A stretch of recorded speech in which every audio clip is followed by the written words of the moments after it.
You already handed out all of the magic pockets? That was fast. So, what did people have to say? I bet you heard some, interesting opinions.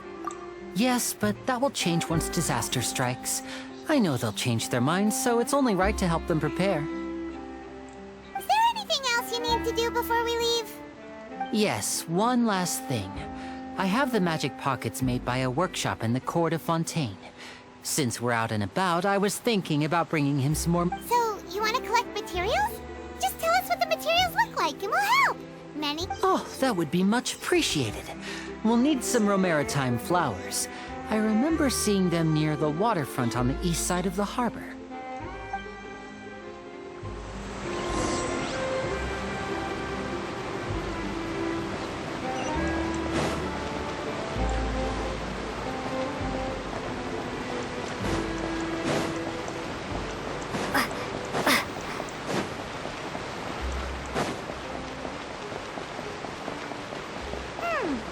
It seems we have to use Hydro to collect Romaritime flowers.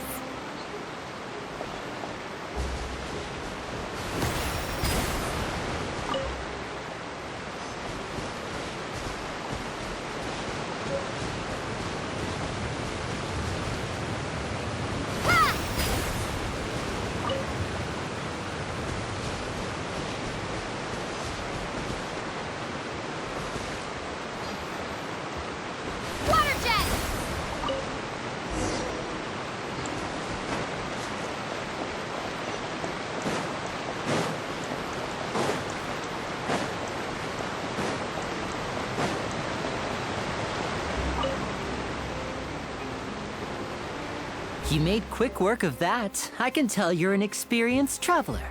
I've also finished collecting it. Maybe next time you'll feel like helping too, Lynette.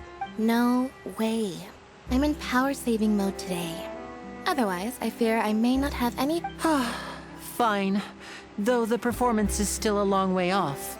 Now that we're finished here... So, we're going to the court of Fontaine before we head to the Opera House?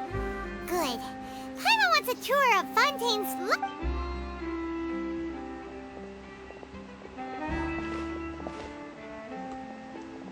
Wait, shh. Have you noticed that person over there? The young girl. Huh? What's wrong with her? Paimon? She's obviously a thief. Magicians and thieves practice similar methods. We divert attention, and a distracted audience is one that won't discover what you're really doing. Watch her movements carefully.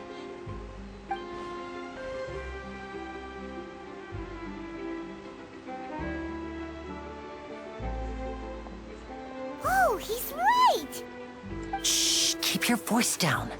We need to think of a way to catch her, but it seems she's very alert. Perhaps we should split up. You two can ride the lift over there and wait up top. I bet that'll be her escape route if she tries to run. All right, let's go.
This is the spot where Linny wanted us to wait.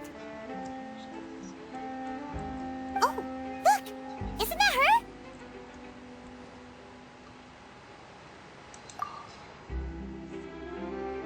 Oh no!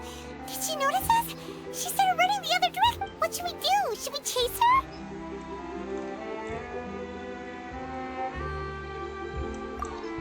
You're right. She might also be trying to lure us away. Nothing's happened for a while now. Paimon wonders if Lenny caught the thief. Yeah, let's go.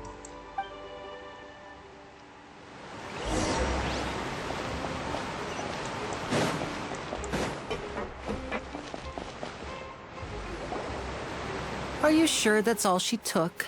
You should check to make sure you're not missing anything else. No, that was all. Oh, I can't thank you enough. I didn't notice a thing earlier. Anyway, I should be going now. Oh, were you returning what the thief had stolen? That's right. Pity I wasn't able to catch her. She distracted me by dropping the thing she stole on the ground. I saw the general direction she went, but Lenny twisted his ankle, and I needed to make sure he was okay. Oh, did you get hurt, Lenny? I'll be all right. It's just a twisted ankle, that's all. In fact, it's feeling better already. If you want to play at being a hero, at least try not to get hurt doing it. Imagine what would happen if you managed to derail our performance as a result. You're right, you're right. Sorry, Lynette. I have to admit that the thief was even more skilled than I had anticipated.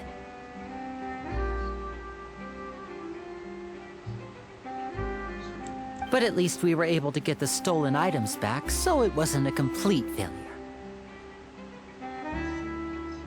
What a slippery little thief.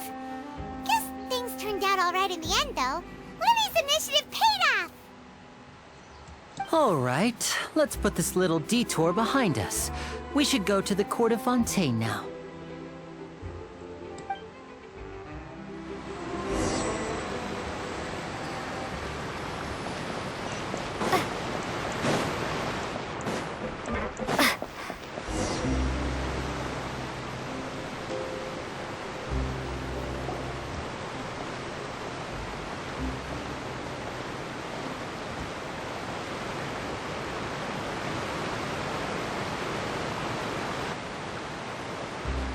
So, we ride this thing to go into the city?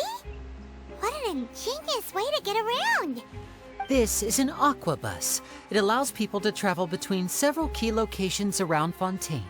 It's pretty convenient, but the ride can become a little dull after a while. The scenery is always the same. That's why it's better to travel with friends. So you mean it's still boring even when I'm riding with you? No, that's not what I meant. It's just that, well, you don't really talk that much. Besides, it doesn't really feel like a real trip when it's just the two of us. It's the same as being at home. Whatever. Guess that's what it's like to be an older brother. It's about time for us to leave. Let's get on board.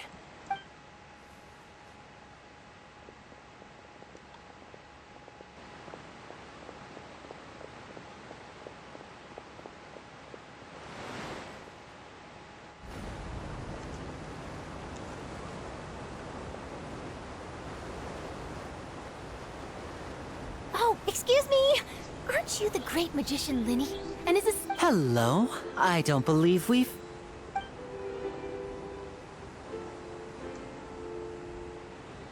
I'm Charlotte, a reporter for the Steambird. Nice to meet you.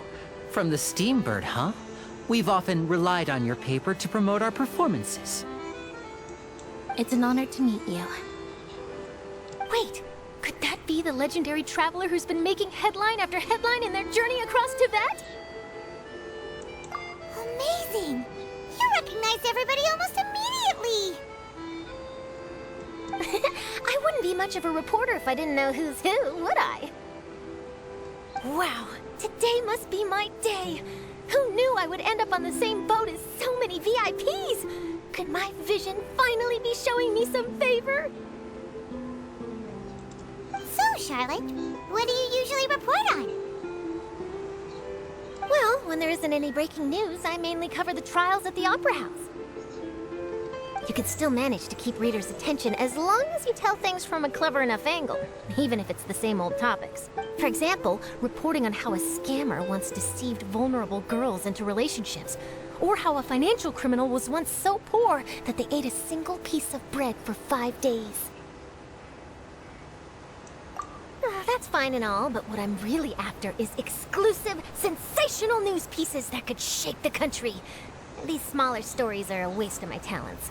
Oh, I just remembered. I've been following a case lately. Well, a series of cases, actually. You mean the serial disappearances of young women case? That's right! These stories are the talk of the town right now, and it's probably the most mysterious case we've ever If I'm the first with a draft ready to publish when the case is finally cracked, and it's the headline story in the Steambird, oh, when that happens, I bet all the other reporters will shed tears of envy. I've already gathered all kinds of materials.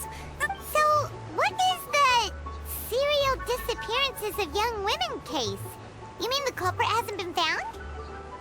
That's right. The first missing girl case happened almost 20 years ago. And ever since, after a period of time, another girl disappears. What the cases have in common is that the girls are all of a similar age, and that they've all vanished without a trace. But the scariest part is that to this day, none of the girls have ever been found. Many suspects have been arrested over the years in connection with this case, but shortly after each arrest, another disappearance would always happen. Yes, it's possible. But either way, I believe that every case has some precise truth behind it, waiting. Yes, I agree. And at the very least, the family of those missing girls deserves some sort of explanation. I just imagined for a second what I would do if Lynette were to suddenly disappear. I'd pay any price to get her back, and then find a way to track down the culprit. Please don't imagine that, Lenny.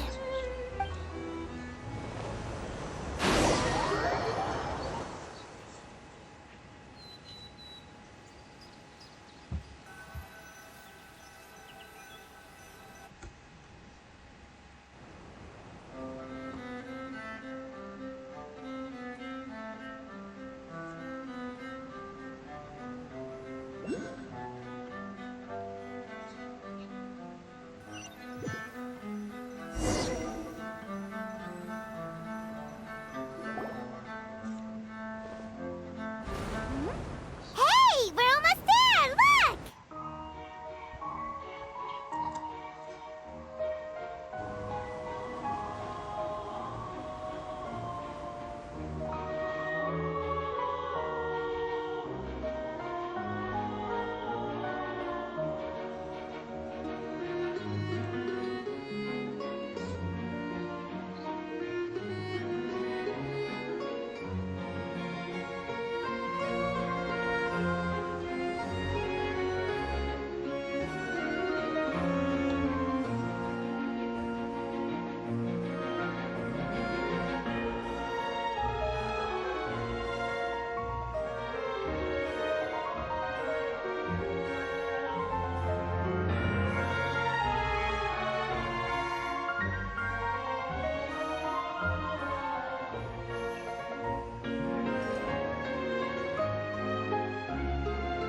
Well, I really enjoyed chatting with you.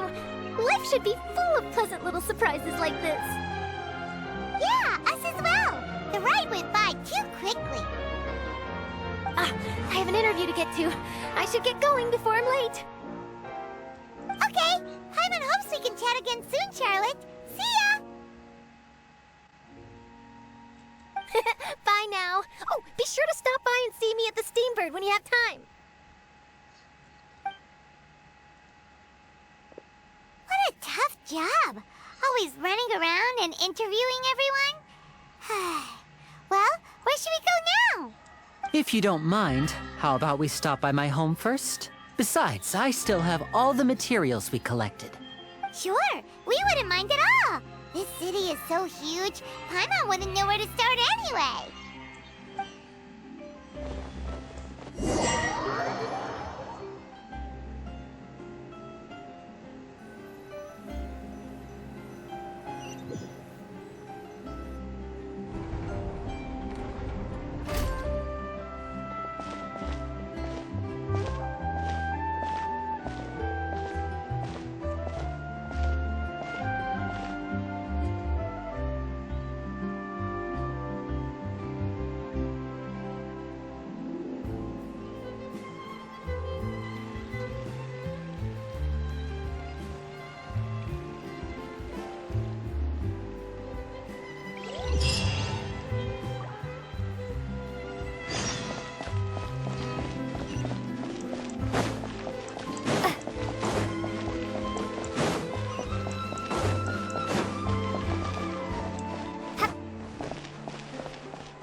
This is our current abode.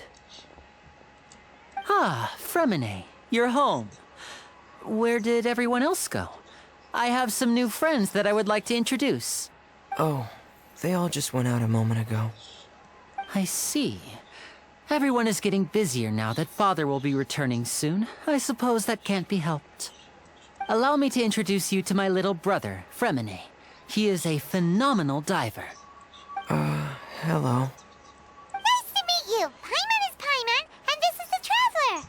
Oh, you sound very proud to have a diver as a brother, Linny. Linny, could you come here for a moment? What is it, Fremine? Do you have something to tell me?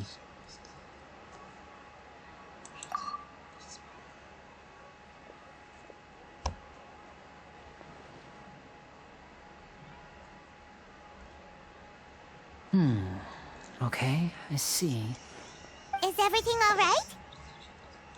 Oh, it's nothing. We were just discussing a little housework. So, before I forget, the Traveler and I collected more materials to make magic pockets. Yes, I went diving and gathered lots of materials. That's our Fremine, always quick with the underwater work. All right, I'll take these to the workshop.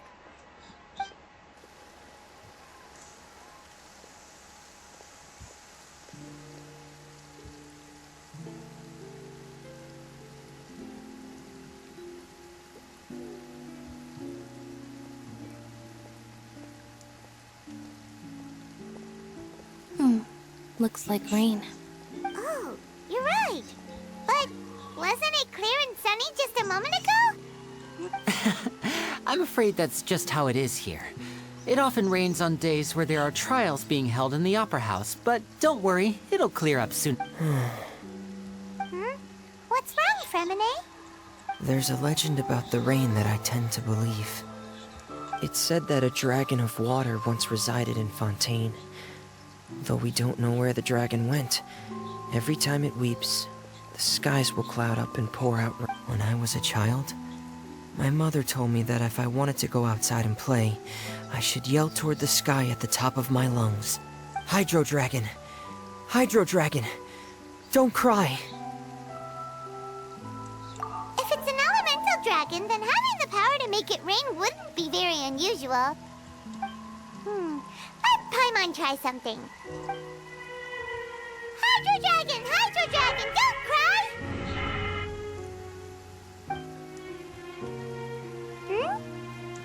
cry! Doesn't seem to be of any use. It is just a legend after all. You know, you might be a more popular magician if you understood the concept of romanticism. Or could at least play along. Sorry. It might be because we've never met the Hydro Dragon. Perhaps it can't be comforted by the words of strangers.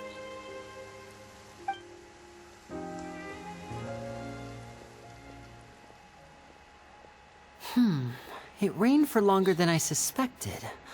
Oh, it's already getting late. Was there something you needed to do, Linny? Yeah, some preparations for the show at the Opera House. I need to find a way to catch the last aqua bus of the day. On the day of the performance, just ride the aqua bus to the island of Aeneas. I'll have Lynette meet you at the fountain in front of the Opera House. Oh, are you leaving now? What is it, Fremine? I'm in a hurry. Oh, I get it. You feel nervous. Perhaps we could trouble the Traveler to help us take these materials to the Beaumont workshop and deliver them to the owner there? I'm afraid that Fremine can be quite introverted, and the boss there tends to be pretty talkative. Fremine has always been a little afraid of... No trouble at all. Don't worry, we're on the case. Sorry for the inconvenience. I'm quite useless when it comes to such tasks. Oh, no need. This will be a walk in the park for us.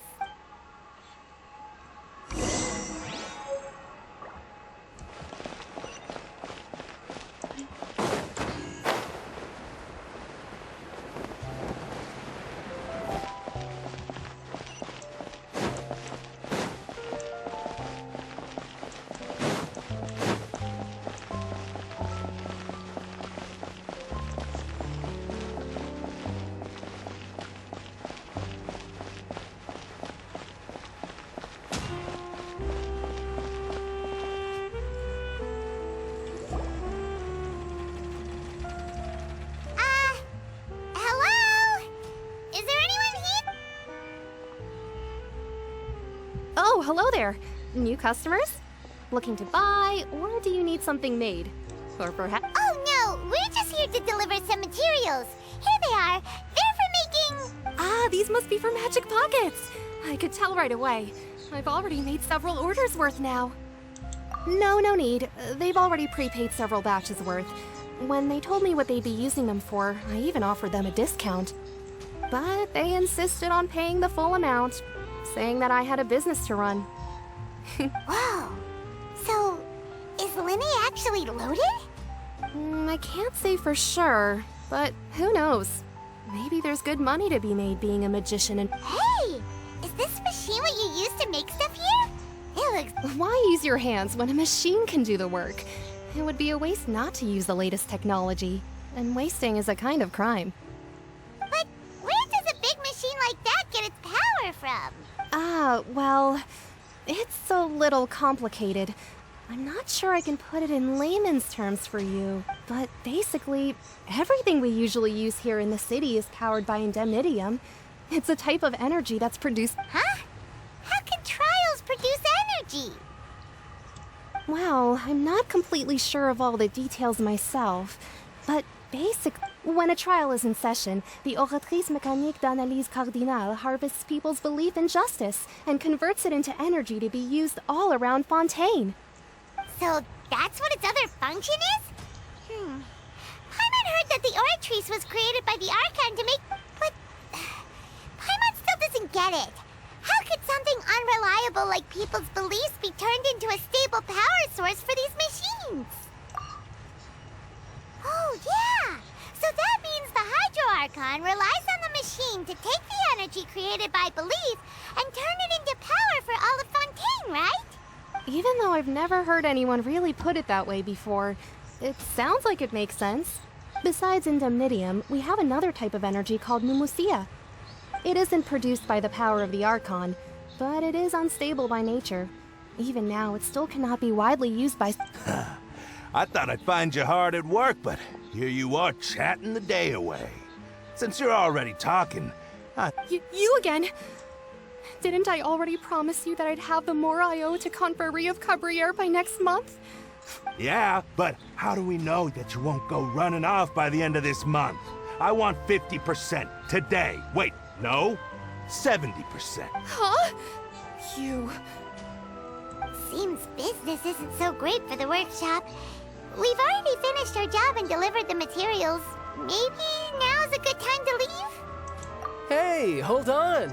Before you go around trying to collect payments, why don't you settle your own debts first? If Confrérie of Cabriere wants to poach clients from Northland Bank, that's fine. But I'm afraid you still owe the bank a hefty sum of mora. You're from Northland Bank. But we said we'll pay everything we owe next month. Traveler, Paimon! I didn't think I'd run into you here in Fontaine. What are the chances? We're surprised to see you too! What are you doing here in Fontaine? You didn't want to stay in Snezhnaya? Long story short, I've already been in Fontaine for some time now, and honestly, things have been pretty boring. But it seems that fate brought our paths together today. Not only will I have some good friends here now, but ones who always seem to find trouble. Either way you look at it, it seems things are going to get a lot more interesting now. Pretty sure we'd want to avoid anything that you'd find interesting. Besides, our trip here has gone pretty well so far. Right, Traveler? Hey, you, Northland Bank boy. Don't interrupt. It's not often I run into the Traveler like this. Why don't you wait for me over there for a while? You kidding? Aren't you the one looking for us? You really expect us to sit and twiddle our thumbs while you catch up with... Listen to me, boy. If you want your mora, fine. Why don't you... Hey, I just said not to interrupt. Oh, by the way, Traveler, the last time I took Tonya and Tusser ice fishing, Tusser said... Hey! That's way over the line! All right, boys, let's see who has to pay up now! Can you at least let me finish one sentence? Fine. Though the bank told me not to get rough with our clients. You're the ones who started it. This is an act of self-defense. You two will have to be my witnesses, okay? I'm sure this won't take long.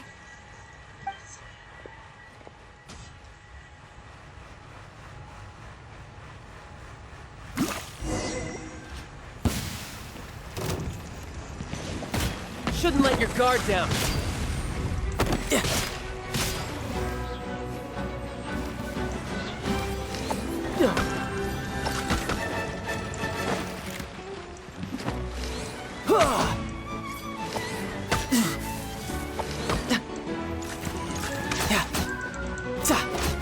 Tidal wave.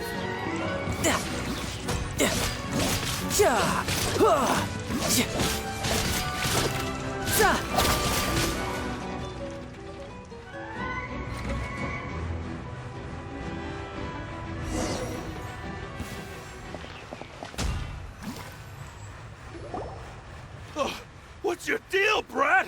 How are you so strong if you're just a staffer from Snezhnaya's Northland Bank? Wait, don't tell me you're... Oh, now you notice. It's a little late, don't you think? Just make sure you understand that you don't mess with Northland Bank.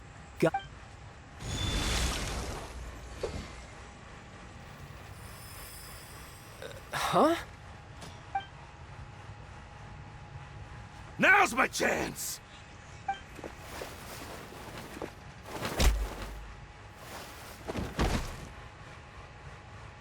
Huh. That was weird.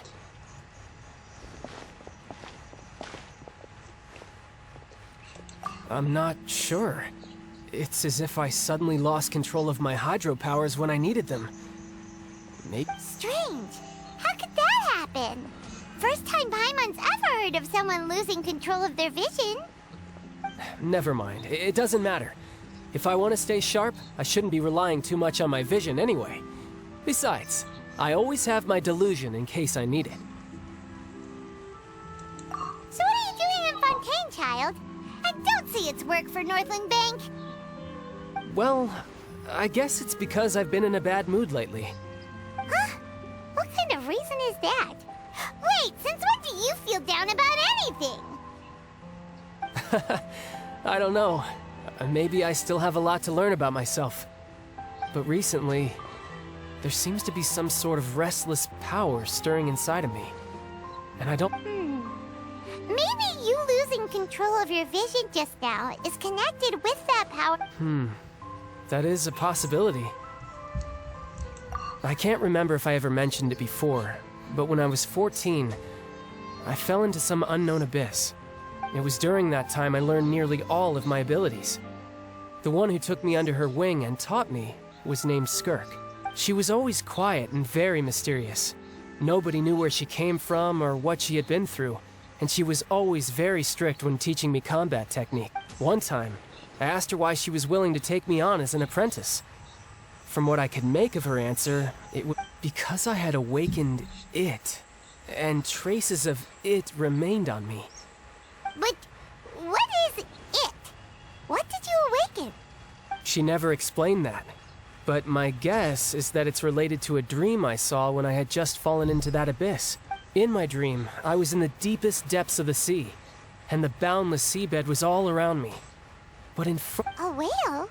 Oh, that sounds familiar! When we fought against you before, you summoned a huge whale that seemed to That's just an abstract form of a whale that I create using my elemental powers. It takes that shape because the scene I dreamt of the whale has always been stuck in my mind. I'll never forget it. So you used the whale as inspiration for one of your moves? Huh. Seems a little twisted to Paimon. So why don't you just go ask your master? Maybe she knows the answer. You make it sound so easy. Ever since the incident I experienced there, I've never... But it's been years now, and I've still found nothing. There isn't even a trace of the place where I remember falling into the abyss. Oh, it sounds like some kind of ghost story. Yeah, I'm out of leads at this point, but there's nothing more I can do. It seems that strange encounters in this world... Oh, seems the time really flies when I'm talking with you. I just remembered I have somewhere else What? More work for the Northland Bank? No, it's more of a personal appointment. Lately, I've been sparring with some of Fontaine's official champion duelists. Official champion duelists? You mean it's their job to duel? Yep, in Fontaine, before a criminal goes to court, they're given one chance to defend their honor by requesting a duel. The champion duelists are all powerful fighters selected from among the nation's best. And the duel itself is a no-holds-barred fight with no specified stopping point. So engaging in such a duel is regarded as a symbol of defending your honor. If a criminal manages to win the duel, they'll be acquitted. But if they lose, they'll have no choice but to stand trial. And the worst-case scenario is that you're simply killed in the duel. Though it's rumored that Fontaine has a death penalty, from what I can tell, no one has ever been officially sentenced to death. So really, the only people who opt to duel are those who have suffered a grave injustice in being accused, or those who greatly value their honor. Otherwise, why gamble with your life?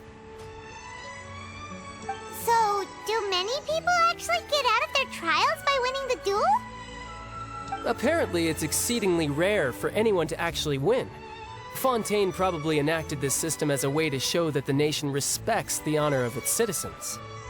Besides, none of the champion duelists are to be trifled with, which is exactly why I was itching to face them as soon as I got to Fontaine.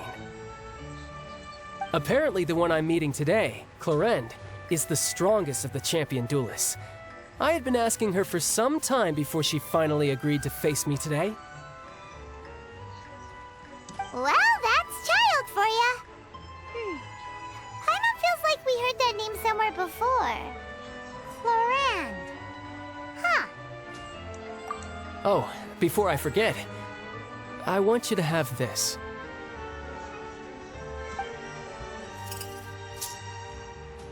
Huh? Your vision? You're seriously just giving it away? I'm just worried that it could become uncontrollable again. I'd be pretty upset if it got in the way of my duel, so I think I'll be better off without it for now.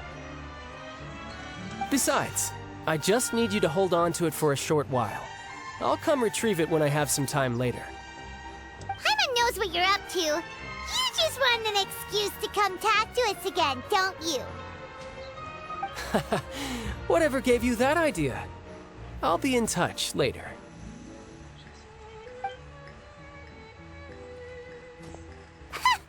That sneaky guy. He said he's been feeling down lately, but he seemed the same as ever to Paimon. Well, since we don't have much to do for now, we might as well walk around and see the city before Lenny's performance.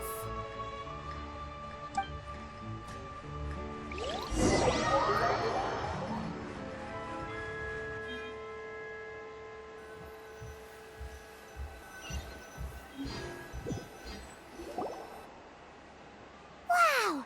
Who could have seen that coming? The reporter who was barely around for most of the story was the murderer all along! Sorry. Paimon was just surprised, that's all. Whew. Paimon never saw that twist coming.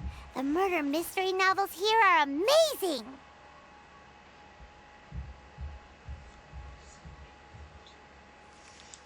The whodunits here in Fontaine are a lot different than the light novels you see from Yai Publishing House. Both have their merits, but Paimon thinks this style of novels are more, well, novel.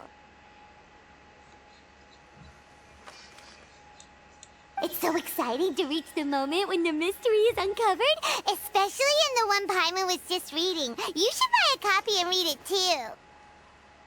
Oh, sorry about that. Paimon will be more careful next time. Hey, shouldn't we be heading to the Opera House to see Lenny's performance soon? It's almost time for the show to start, so we should get going. Lena said that the Opera House is on Aranias, so let's go ride the Aquabus!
people standing around the fountain up ahead.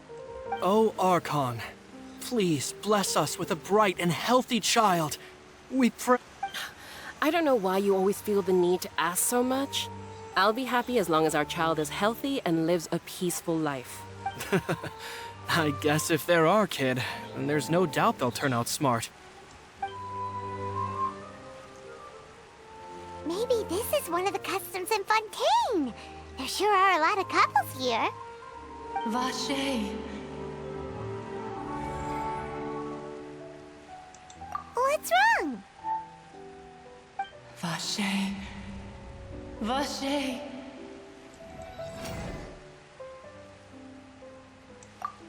No, Paimon didn't say anything. Are you hearing things? Welcome to the Fountain of Lucine. All the water flowing through Fontaine converges here. It's customary for newlyweds to come here and wish for children. Lynette! You scared Paimon! Lenny asked me to wait here for you, remember? Right. What do you mean? There are a lot of people here right now. Hey, you're not trying to scare Paimon, are you? Besides, it's the middle of the day. I see. I might be able to tell you something that could help explain the voice. In fact, you might not be imagining things at all. I suspect that what you heard is a result of your hypersensitivity. It's because of her sensitivity to the hydro element? But what would hearing a voice have— When do you cry, Paimon? Wait, what? Just answer me. When do you cry? When Paimon's really sad? Oh, and when Paimon's super happy. Oh, and also when Paimon's really, really scared. Then you should understand that tears contain your most intense emotions. Like I just mentioned, the Fountain of Lucine is where all the flowing water in Fontaine converges. Even the so maybe what you heard was the intense emotion coming from someone's tears. So, what did the voice say? If you were hearing their emotions, then Paimon wonders what happened to them. Rather than worrying about them, we should worry about my brother first. Don't let that calm look of his fool you. He tends to get pretty nervous just before a performance. So chatting— Oh, right. That makes sense. Let's go in and see Linny.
Traveler and Paimon, good to see you.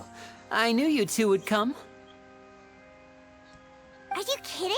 We wouldn't miss it for the world. We've been looking forward to it. I can tell, judging by how early you've arrived. But you're actually right on time. The audience still hasn't started entering the venue yet, which means now is the perfect chance for us to take you to the best seats in the house. Wait just a moment. I'll fetch...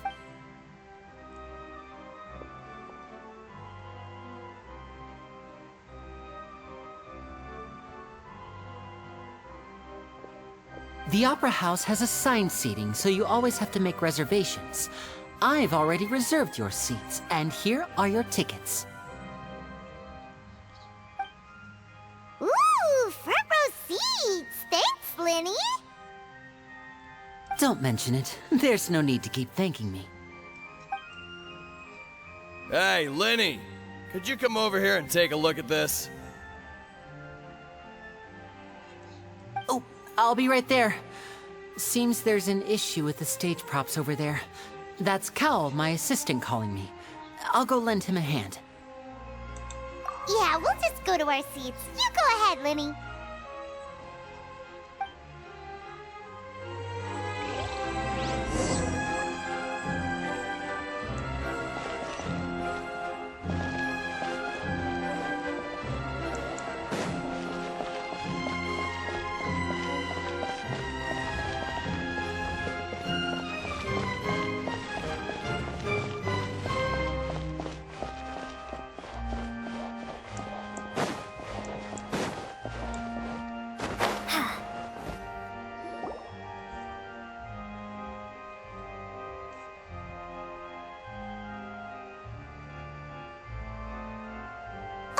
These should be our seats. Come on, let's sit down.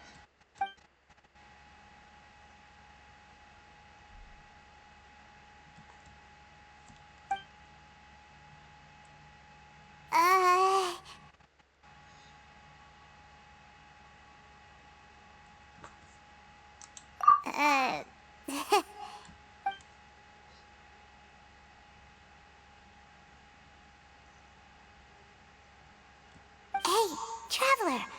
Maybe we should strike up a conversation with the person next to us. Since we're sitting together and the rest of the place is practically empty still, it's kinda awkward if we don't say anything. Ah, you little... Of course you put this on Paimon.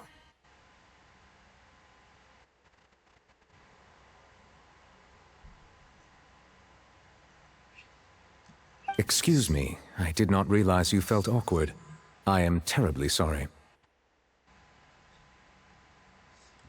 I would be perfectly happy to chat with you if that is what you would like. Oh, so you heard all of that, did ya? Boy, you sure have good ears. Paimon thought she was keeping her voice down. Wait, that's not it. Paimon's... Sorry. Paimon's the one who was being rude, talking under her breath like that. So, let's talk, but, what should we talk about? Oh, Paimon's got it. You're also here early and sitting in the front. Are you a friend of Linny's, too? A friend, you say? Well, if Mr. Linny would like to be my friend, I would be more than happy to reciprocate. So you're not friends with Linny, then?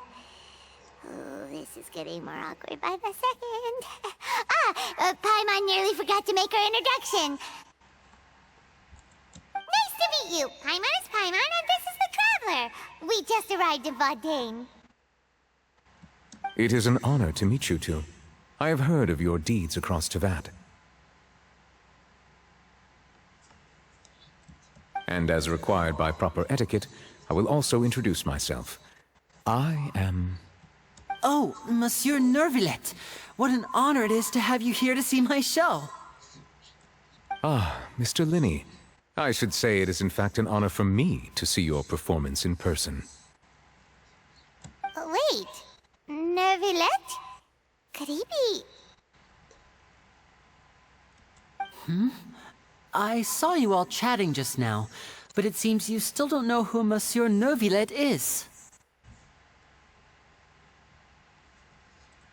Allow me to introduce you to Fontaine's Chief Justice.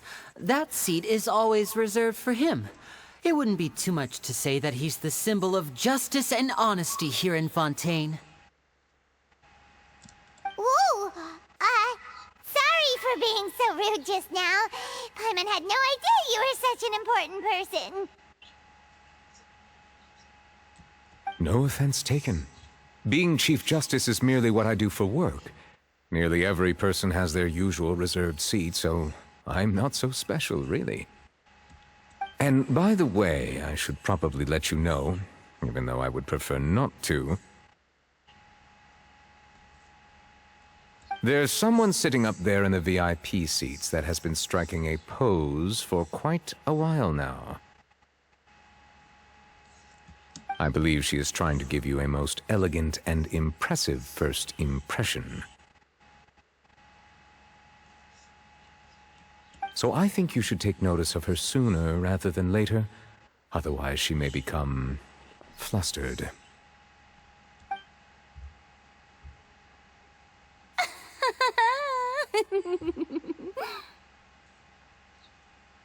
Huh?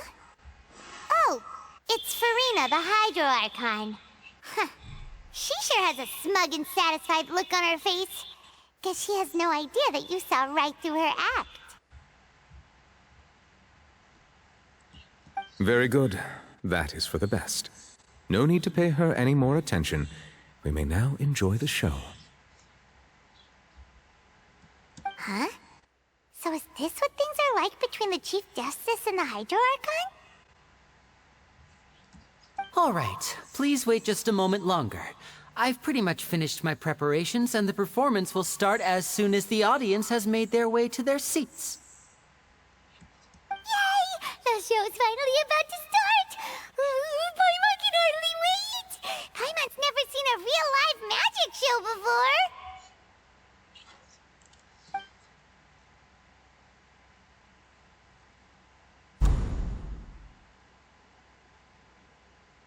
Ooh! They're dimming the lights! The show must be starting!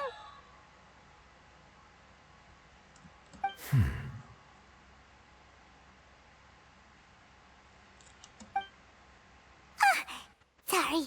Paimon will try to stay quiet.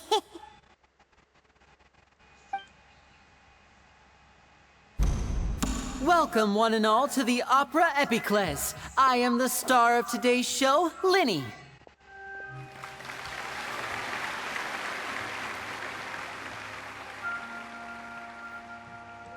And over here is my sister, Lynette, who will be working as my wonderful assistant. Please, let's give her a warm welcome. Hello, everyone.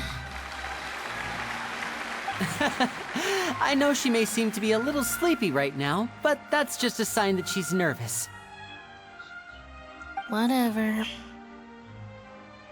Now, some of you may be thinking, two vision holders who can freely manipulate elemental powers performing magic is not true magic at all.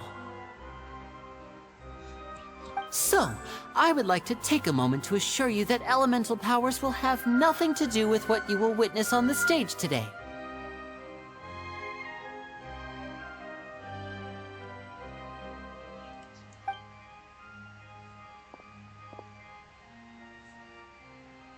Both Lynette and myself have removed our visions for the show. That way, even the gods won't be able to help us. Oh, good point. That's what makes the show real magic. Now, without further ado, let the show begin. Lynette will now exit the stage to make some preparations. I know you might miss her, but don't worry. She'll be coming right back on stage momentarily. Perhaps in an unexpected way. I'm sure she'll be stealing the spotlight soon enough. Oh, and before I forget, there's one more thing I should say.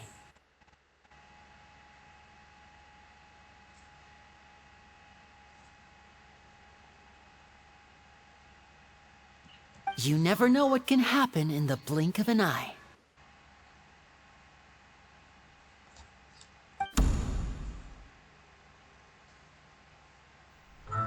A magician's greatest skill is making things disappear or appear. The possibilities are endless.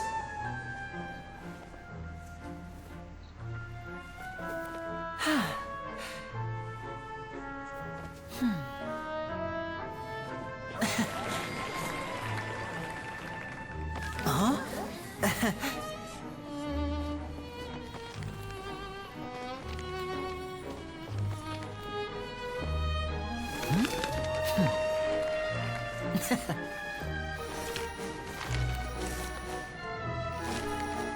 But this isn't what you came for. These little tricks, you've seen them all before. So it's time for something truly extraordinary, don't you think? This one's a little tricky.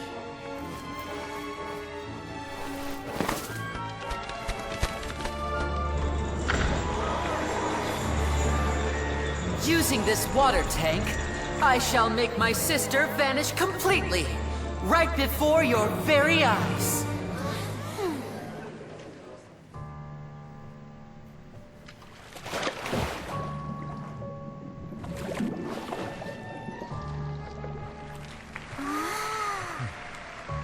It's actually quite simple.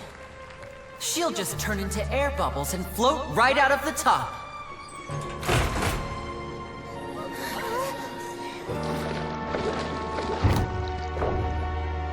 Oh no!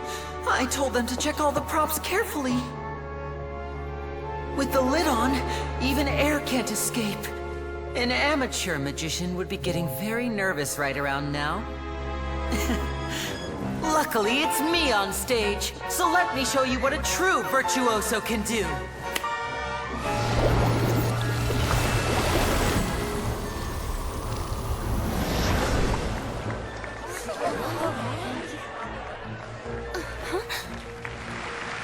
Lynette, are you still there? Don't go too far. We don't want to use up all our magic. Hi, I'm back. Uh-huh.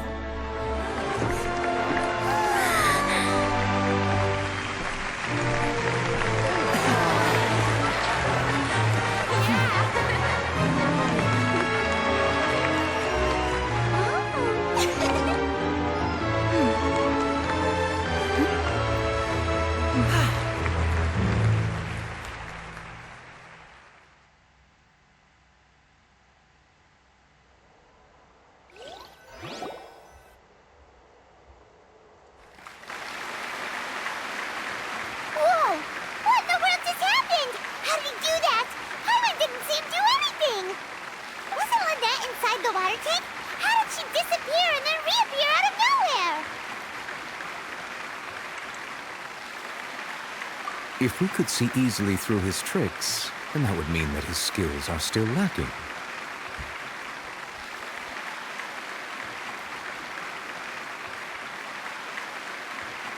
To appreciate magic, you should focus on the show happening on stage, rather than getting caught up in trying to see that which has been intentionally hidden. Guess you're right. Paimon couldn't believe her eyes when Lynette reappeared. Amazing! Thank you everyone. I'm glad you enjoyed that performance. But our magical journey has only just begun.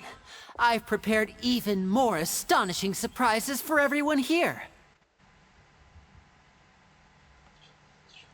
The magic of transformation and disappearance can go far beyond what you've just seen. I'm sure many of you are thinking that escaping the water tank was impressive enough. But Lynette is still my assistant after all.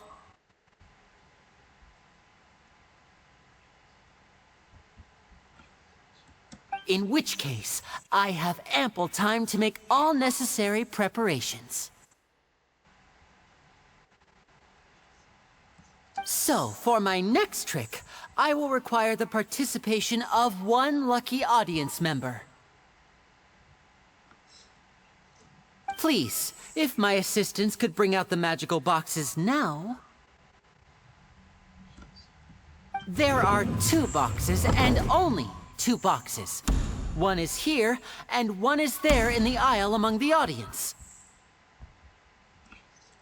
I'm sure many of our clever audience members have already guessed our next magic trick. A swap! Our lucky audience member and I will each enter a magic box. After 1 minute, we will each emerge from the opposite box.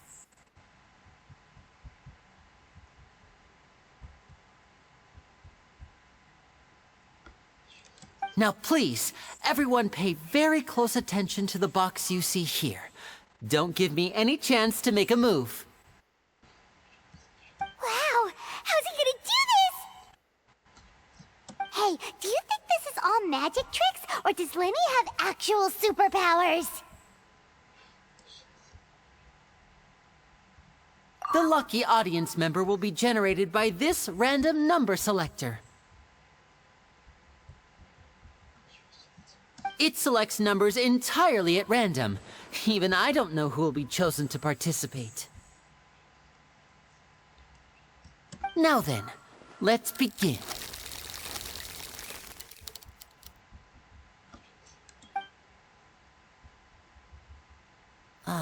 Let me see. Oh, row 7, seat 3. Congratulations! You now have the chance to experience magic firsthand for an entire minute. Please, come forward. My assistant will take you beside the magic box.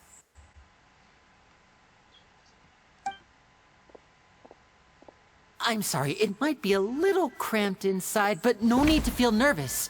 We've carefully arranged everything for you to be as comfortable as possible. You don't need to do anything, but no matter what strange things may happen, don't come out of the box. If the magic is interrupted, who knows where you might end up? You might even find yourself in the Fortress of Meropide. Oh, okay. All right. Before I enter the magic box, there is one more thing I need to ask the audience to do. Could you all give me a count like this? 60, 59, 58. Just keep counting down. You can go a little faster or slower if you like. I won't be able to see anything in the pitch black box, so I'll be relying on your voices to know when time is up. Oh, and no tricks now. If you quickly count from 60 in just 30 seconds, then I'll be in a tough spot. Ooh! Paimon kinda wants to count faster after hearing him say that!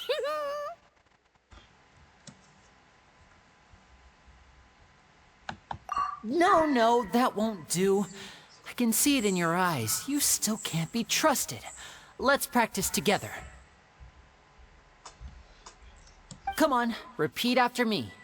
60, 59, 58. 60, 59, 58! That's right, perfect. Keep it going. All right, I'll see you all on the other side once you've finished counting.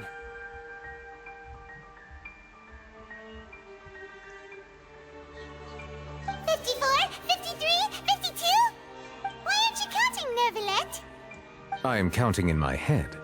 I think things are exciting enough in here as it is. Merely a consequence of my identity and personality. Do not worry about me. Just enjoy the show. Oh, alright. You looked so serious that Paimon thought you might be feeling uncomfortable or something. 40, 39, 38! Mr. Linney, are you all right in there? Is everything ready? Yes, I'm fine. I'm just double-checking the direction of the magic. It would be a disaster if we get sent to the wrong places. For example, mid-air right above the audience. Even though he's saying that, Lenny doesn't seem nervous at all.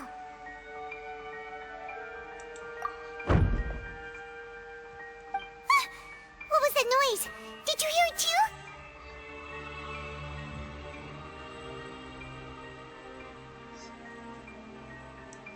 Not sure. Anyway, it doesn't seem like anyone's worried about it.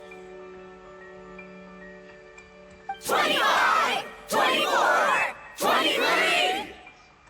What's wrong, Mr. Linney? I can still hear you moving in there. I seem to have accidentally knocked over a decoration. I'm trying to fix it, but it's pitch black in here. I can't tell left from right. Never mind the decorations. There's no time for that. The show is what's important. No, that's unacceptable. I want my show to be perfect. Don't worry, we still have 20 seconds. Hear them. 19! 18! 17! It seems things aren't quite going as planned. I apologize, everyone. It feels like you're all starting to count faster, but that's all right. I know it can be tiring to do such a... 10 seconds and change is still plenty of time. 10! Almost there now. Whew. Swapping two people is harder work than you might think. Even a master magician like me can't guarantee I'll get it right the first time. Hey, wait! Is this the back one? I can't tell. They both look the same inside. Huh? No, that's not it. I'll try again. 7! Hey, slow down! Honestly! 5! 4! 3! Whoops! That doesn't count! 0!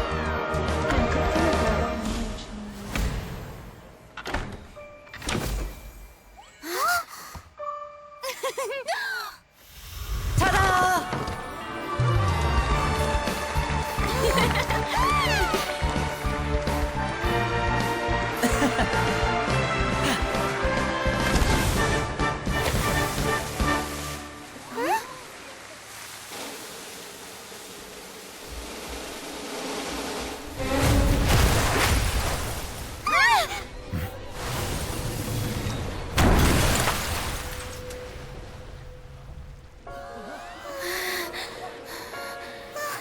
What happened?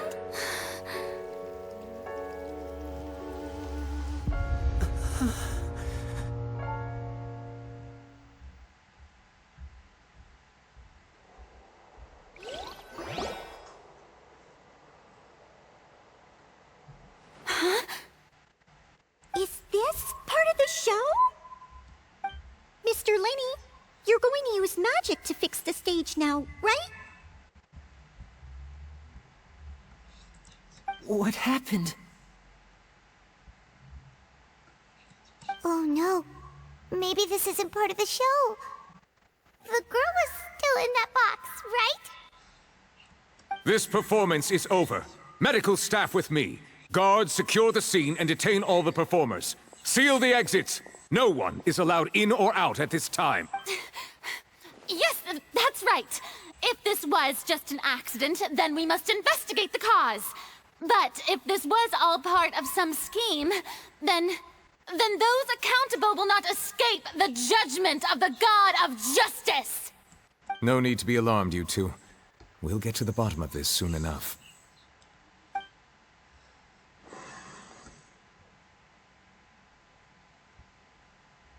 Unfortunately, the person who is in the magic box has been pronounced dead. His name was Cowell, one of the assistants in Linny's magic troupe. Apparently, the fireworks on stage ignited the ropes that were suspending the water tank, which then caused the tank to fall onto the stage.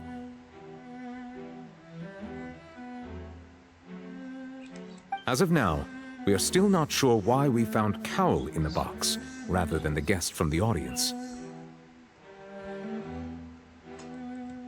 And after an initial search of the area, the guards have confirmed that the girl is nowhere to be found. It appears that this incident was not merely some mishap with the performance. And there are many indications that it is connected with the case of the serial disappearances of young women.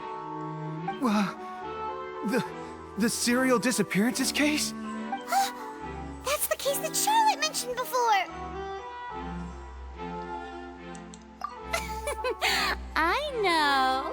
I know the truth. I can see through the whole thing. Really, using such a shallow and obvious mystery as his finale. Did he really underestimate us that badly? I say that our powerful magician, Mr. Linny, is now the prime suspect for the serial disappearances case. Huh? Why me? This whole thing was an accident. Oh, this all occurred during your magic show, did it not? The missing girl disappeared after being chosen, did she not? The deceased is one of your assistants, is he not? Now that I think about it, that whole speech about magicians making things disappear was nothing more than a provocation, a bald-faced challenge. That can't be right. How can Linny do this? He was in the box on the stage the entire time. We can even hear his voice. Besides, Besides, before the show, he told us they would like to catch the criminal behind the disappearances. He couldn't possibly mean catching himself.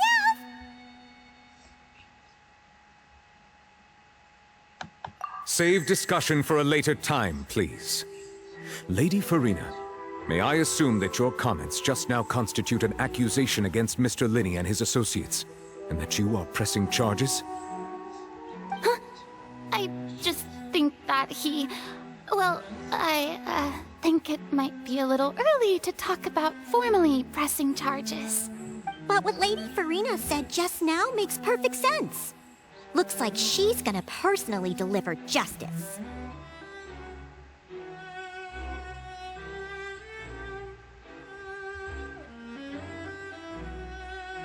A kidnapping and murder carried out under the cover of a magic show.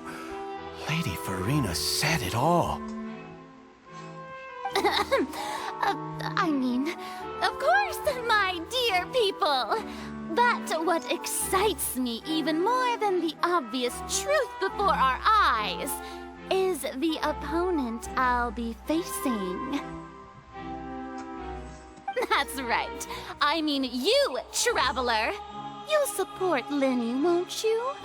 After all, he was the one who helped you the first time we met. Then there's no problem at all. You know, the Traveler and I already had a duel the first time we met. But with Linney's help, our little duel ended in a draw. But draws really are the most boring possible outcome. So, no more draws. Between the two of us, there must be a clear winner and loser. And what better place to hold such a riveting showdown and decide the true victor than here, on the grandest of stages, the Opera Epiclese. Huh. It wasn't a draw. She obviously lost last time. I understand. Charges have now been pressed, and... Well, Traveler, seems Lady Farina has set you in her sights. But putting her dramatic rhetoric aside for a moment, I would like to ask you... Are you willing to act as Mr. Linney's attorney and defend him in this case? Very well. The trial will be held a day from now in the Opera House. Both sides may investigate the scene to build their cases and search for the truth. Linney and his troupe are all potential suspects and shall remain within the Opera House. The audience may begin to leave in an orderly fashion once they have been cleared by the guards. A day isn't that long. Let's see what kind of case this big-shot Outlander can build in such a short amount of time. I'm really quite looking forward to hearing it.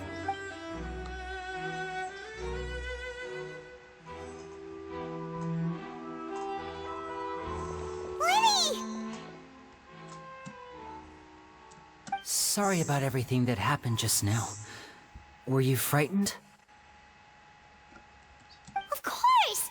Who wouldn't be scared after witnessing an accident like that?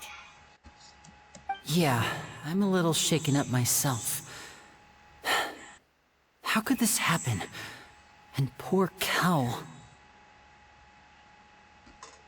I know you already claimed that you would defend me, but now it's just us talking. Tell me, do you think I could possibly be the murderer? Good to hear. Thank you so much for trusting me. I'm sure everyone sees me as the biggest suspect at this point. But if you ask me, the whole thing is mysteries layered upon mysteries. I don't know whether what happened there on the stage was purely an accident or not. And I don't know why poor Cal was in the box. As for how that girl chosen from the audience could suddenly disappear, I'm afraid I don't have any answers either. If someone tampered with my performance, then we need to figure out what they did. Even a skilled and knowledgeable magician like myself couldn't pull all that off in just 1 minute. Which is precisely why we need to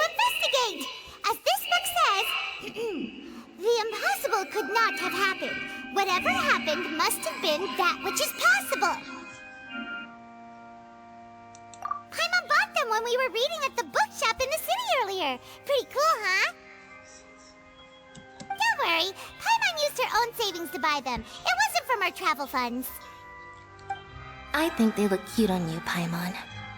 You have good taste, Lynette. That's the right attitude. Feeling depressed isn't going to help me now. But with the guards watching our every move, it's going to be especially difficult for Lynette and I to prove our own innocence. Good thing you agreed to be our attorneys.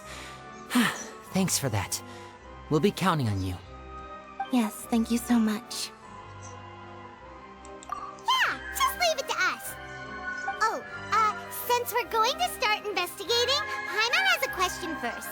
Ah, well, I'm afraid that would involve some of our essential tricks. The secrets behind our magic are past saving, Linny. I suppose you're right. The truth behind our tricks is going to be important. 'Tis truly a pity. As a magician, our magic show is a work of art. We've poured countless hours and spared no effort in perfect. But if revealing our secrets will help you uncover the truth behind what happened, then it will be well. We should go somewhere else if we're going to discuss our magic tricks. We'll go speak with the guards, and in the meantime... Alright, let's go have a look while the investigation teams are still here. Detective Paimon is on the case!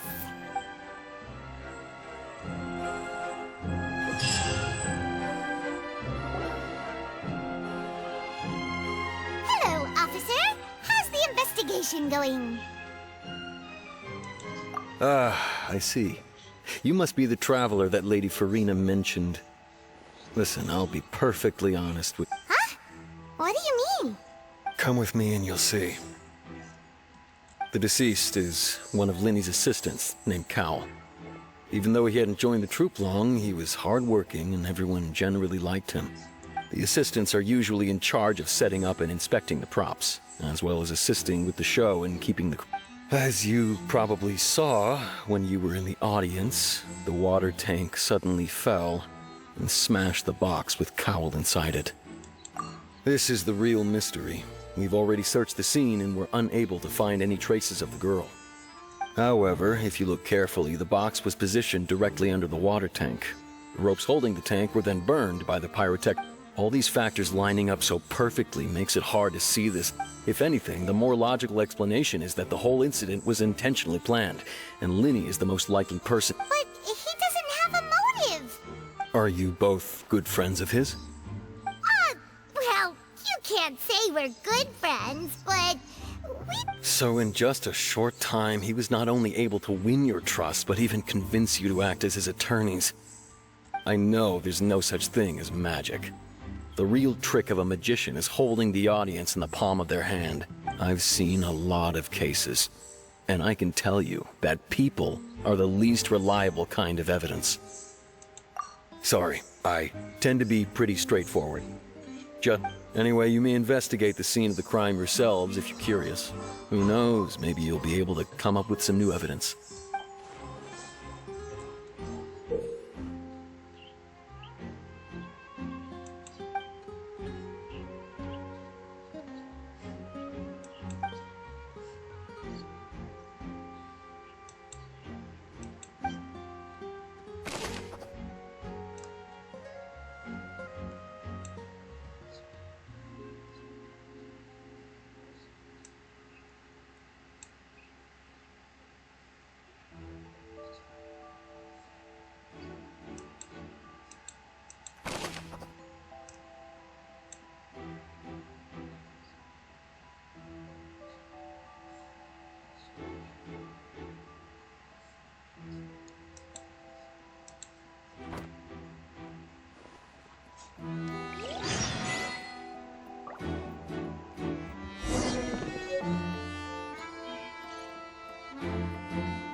What is this place?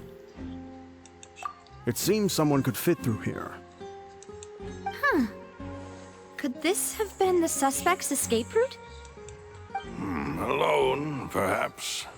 But if they had to pull another person with them, this space would be too narrow. But there are no other ways in or out of here. Oh, you're right! Let Paimon write that down.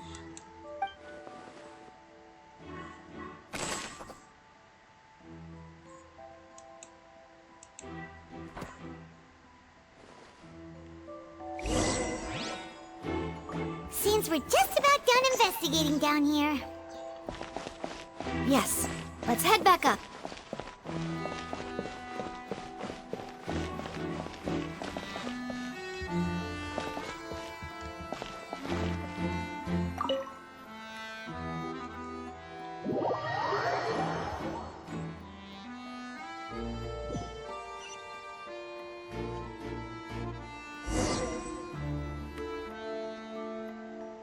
Well, we've ascertained the state of the crime scene.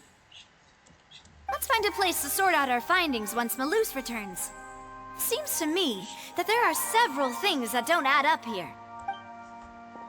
Apologies for the wait, demoiselle. So, what did the guards say? Did the criminal escape through the vent? They believe the odds of that are very low, since the vent leads to the Opera House's basement. The guards have checked the area carefully. No one left through the basement during the performance or after the incident, and no one was found hiding there. So the tunnels become like a secret chamber then! You know, like the kind you usually see in novels! The plot thickens. Halsey's disappearance and Cowell's death are both quite inexplicable. No wonder Farina was so confident in her accusation. All the current evidence points toward Linny and Lynette.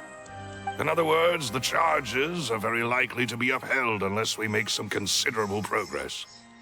Charges and then trial. So if the charges are upheld, they'll announce a sentence? That's right. This is how a trial goes in the Opera House. During the proceedings, the Chief Justice and the Oratrice will hear statements from both sides. That's right. This is how indemnitium is produced.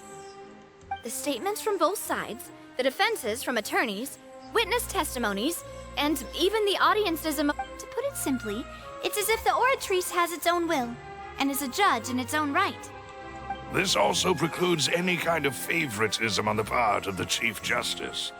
And not that this has ever happened anyway. Once both sides have finished speaking, the Chief Justice will make his final decision. Then, finally, the Oratrice will be consulted by officials. The result it returns is the will of justice itself. Huh? So that machine is the one that actually decides? Paimon thought Neuvillette called the shots. In practice, there is very little difference. Both have always come to the same judgment.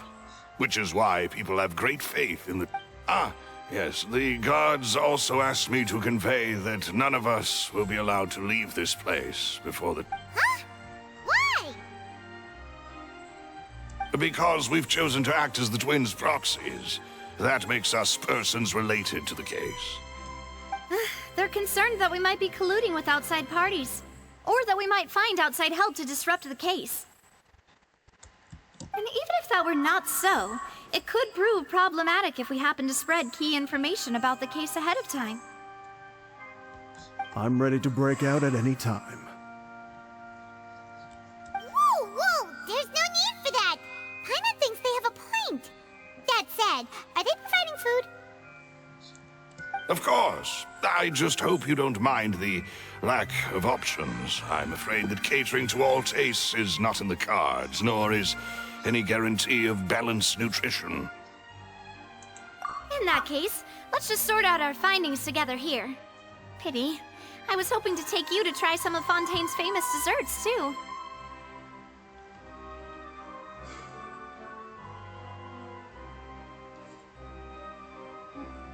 I mean, what better way to properly think through our findings than over some tea and sweets?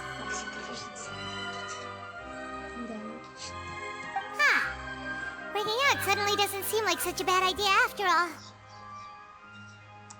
Just kidding, just kidding. Paimon will still do her best, even if there are no snacks. What do you mean, no snacks?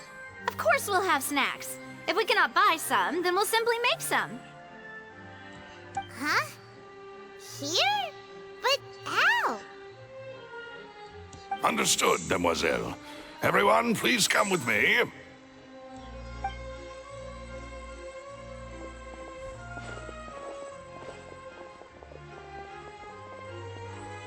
Wait, you're carrying a portable stove with you? Yes, I must be prepared to meet the Demoiselle's baking needs whenever the fancy strikes her. I have eggs, sugar, and almonds at the ready. Good work, you two. Then I'll get to it. Please sit tight for a moment. You'll get to taste my awesome snacks soon enough. These three are quite the interesting group.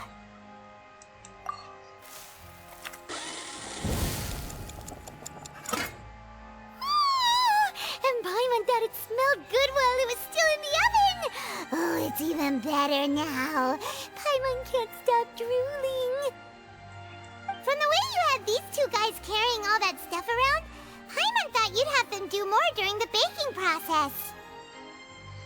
But you ended up doing the entire thing by yourself. Beating the egg whites, grinding almonds, everything. I was applauding. And I was giving encouraging smiles. Paimon was just thinking. Aren't you worried about getting your fancy dress dirty, beating egg whites and baking like this? Well, I don't think it's carved in stone anywhere that fancy ladies can only read books, sip tea, ride horses, and play the piano. I just really enjoy making snacks. Don't underestimate beating egg whites, by the way. It's a real arm workout. You also need to beat them to just the right consistency, or your macarons will crack. Anyway, give these a try, fresh out of the oven. There's 3 for each of us. Only 3? Well, eating too many sweet treats might send all that sugar to your head. You wouldn't be able to think clearly about the case on a sugar rush, would you? Tea is ready to be served as well. This is Demoiselle's favorite, strong black tea with a floral fragrance that clears the mind and lifts the spirit. No need for concern. I'm merely doing as I should.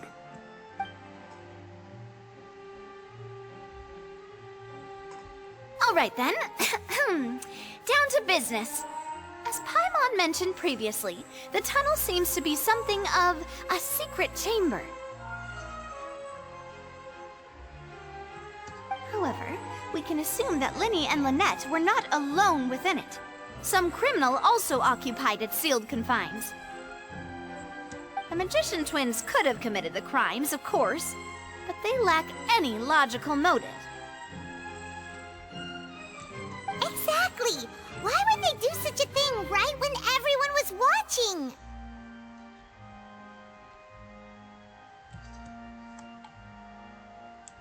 The flower vase and the thud we heard during the performance could indicate some altercation between Halsey and the criminal in the tunnel, resulting in the shattering of the vase, the discarding of her clothes, and her abduction. Perhaps the criminal thought that since she was chosen from the crowd, she would be too easy to identify if she was still wearing the same clothes. Paimon thinks that makes sense, but the real trouble is... True.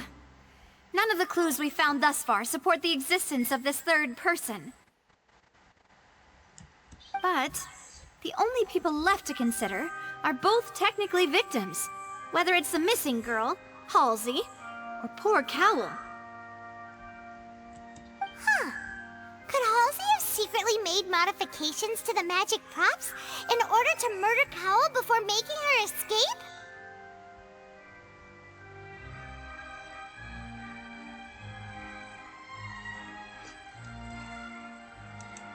That's right. And even if she had tampered with the setup, she would need to understand the entire trick to pull it off.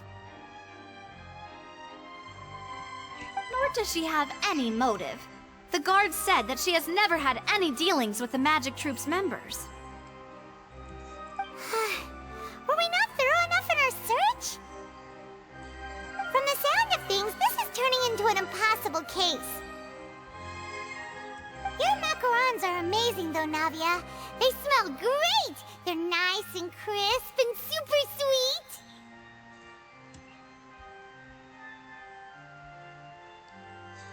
They are my specialty, after all. And I see you've already had 5 of them. What? 5? Oh, that can't be right. Paimon only counted 3, honest! Please don't worry about it. At my age, a few less sweets might actually be a good thing. No! Being greedy is one thing, but Paimon knows how to count. Besides, Paimon knows that if she ate too many, then others wouldn't have enough. Wait, even you don't believe Paimon? How could you? If Paimon ate those 2 extra macarons, then may they turn into stone in her stomach! All right, we get it. Well, I suppose one of us might have gotten too engrossed in our chat and eaten them by mistake. No big deal. Malus, set up the stove again, if you would. Huh? What are you doing? Making sure everyone gets 3 macarons, of course. Exactly. We don't want to trouble you. As you wish, demoiselle. And I have the egg, sugar, and almonds. Well, this really is your hobby, huh?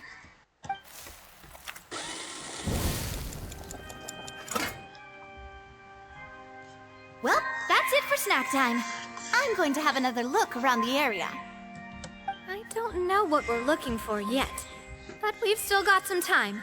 As attorneys, I suggest the 2 of you think the case over again.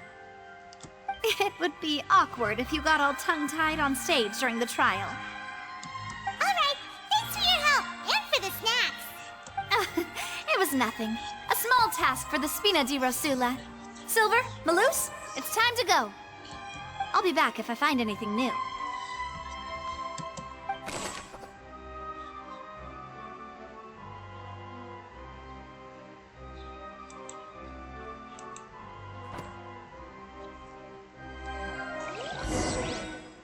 Alright, it's time to put our heads together. We've got to get our defense ready for the trial. Oh, it's probably gonna be a long and difficult case. There's no point in worrying about that now. We just need to prepare.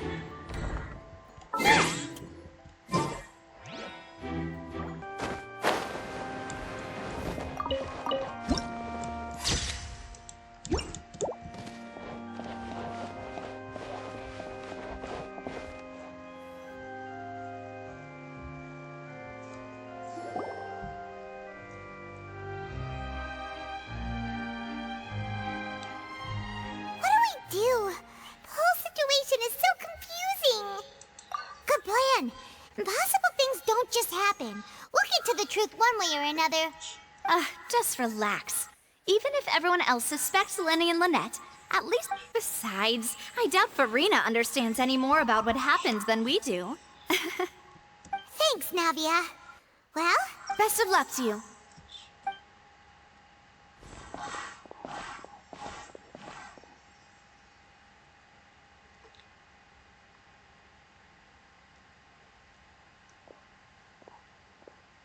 Ah, finally, you're back. Well, how did your investigation? To be honest, you might be disappointed. No. We're already very grateful that you were willing to help. Well now, don't you all look disappointed? Don't tell me that your investigation... That was to be expected, of course.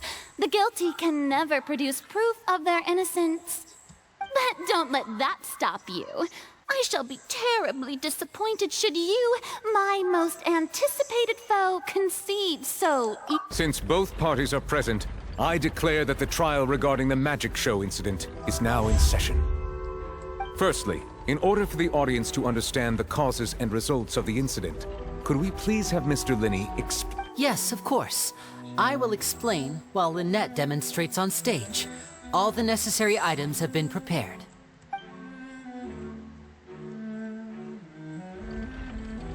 Thank you, Mr. Linney. In that case, I take your statement to be that you ran to and remained hidden within the magic box in the audience stands once the trick began, and... Yes, that's correct, Your Honor. In that case, I call upon the prosecution. Lady Farina. Why, of course I do. Allow me to take the first shot and break this case wide open. Mr. Linney is clearly lying. There is no way you could have been in the box the whole time if you were to abduct Halsey and murder Cowell. That is simply your hypothesis based on the presumption that I'm guilty. Oh, is that so? And if I may ask, what did you hear while you were inside your box? The roaring countdown of the crowd, of course. That's how I kept track of the time and built anticipation for the finale. And you didn't hear anything else at all? Nothing that might leave an impression of any kind? No, nothing. I see. But when the count reached 30 seconds or so, there was a thud.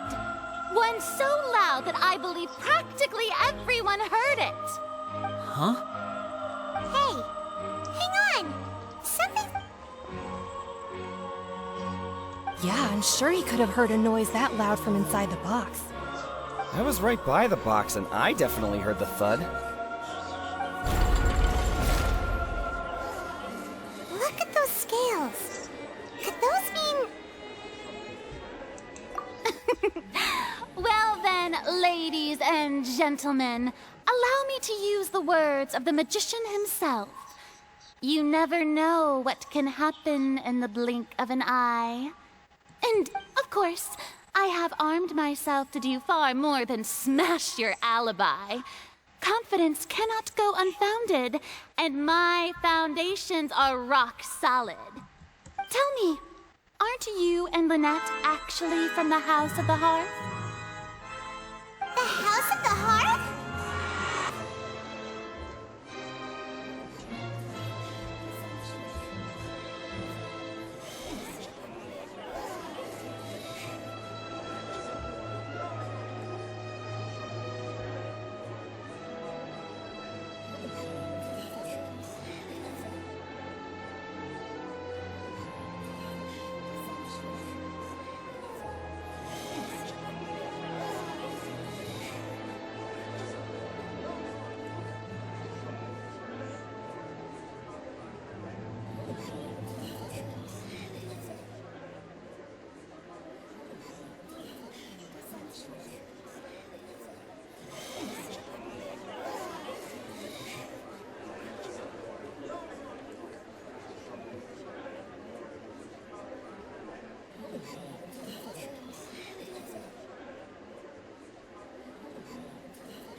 No wonder they did something like this. So the serial disappearances were the Fatui's doing. Now it all makes sense. I've got a feeling that what happened on stage probably wasn't just an accident. That's irrelevant. Our identities have nothing to do with what happened. Indeed. Then perhaps you could tell us everything that happened during that 1 minute. Your first priority is to prove yourself innocent after all. I'm sure there is little that needs to be kept secret now. The Outlander is speechless. My, oh my, don't they look flabbergasted? Now comes the infighting and discord, I suppose. Oh, good thing I made all those preparations. Seems the all-nighter I pulled last night is really paying off. Hey, Linny, why didn't you tell us this before? Order! Order! Mr. Linney, allow me to re-establish the facts. First, when the thud was heard in the Opera House, you were neither in the box nor the tunnel. Second, you and Ms. Lynette are these claims true?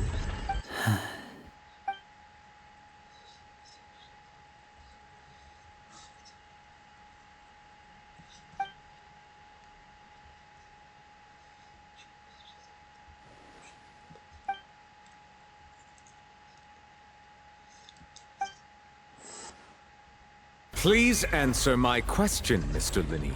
I'm sorry. Yes, they're true, Your Honor. I knew it! Well, that's it. We might as well move on to the sentencing already. What should we do now? Granted.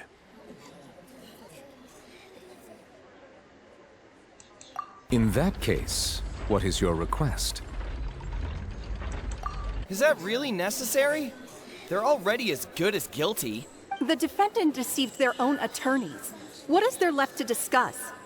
Order! Order, I say! Your request is reasonable, and we shall adjourn. This trial will reconvene in 1 hour. So you would stick to Mr. Linney's defense even after knowing what you do now? In that case, my dear audience, let's allow the joy of victory to steep for a little while longer.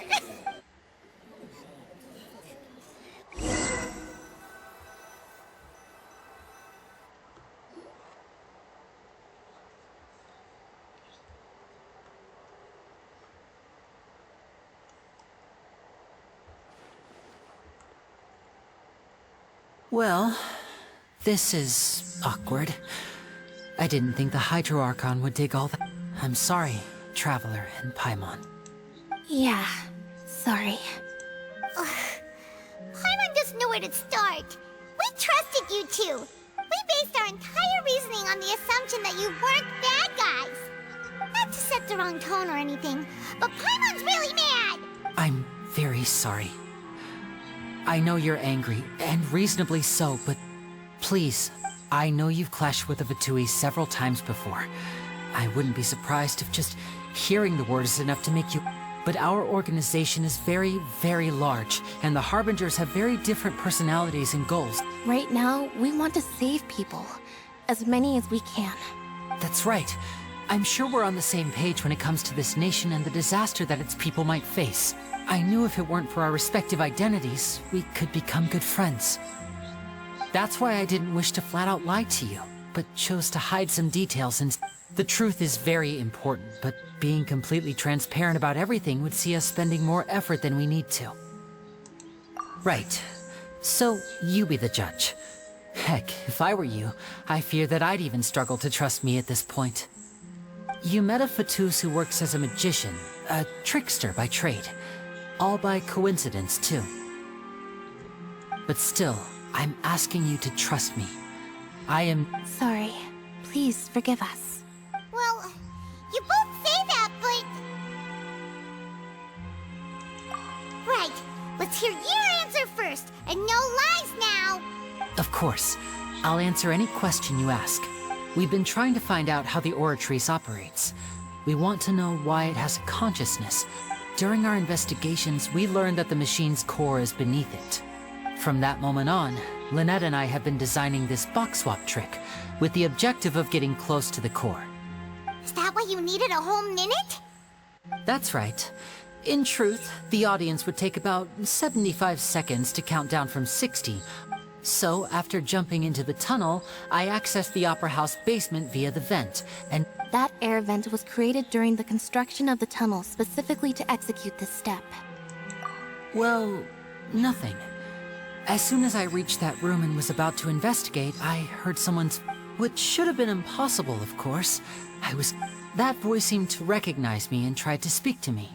I chose to err on the side of caution and retreated the way I... On the way back, I saw the broken vase and the clothes on the ground.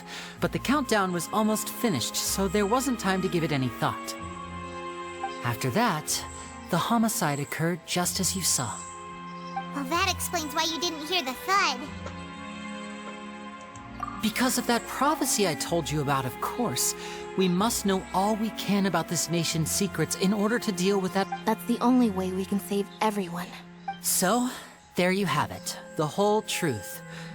It was never my wish to proceed under this cloud of mistrust either. But, like I said earlier, you can be the judge.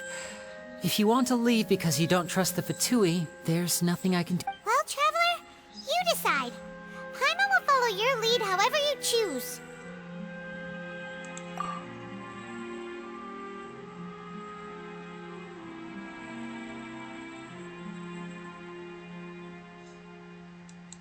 Okay, thank you. Thanks for giving us a chance. The current problem is that the scales are tipped pretty badly against you two.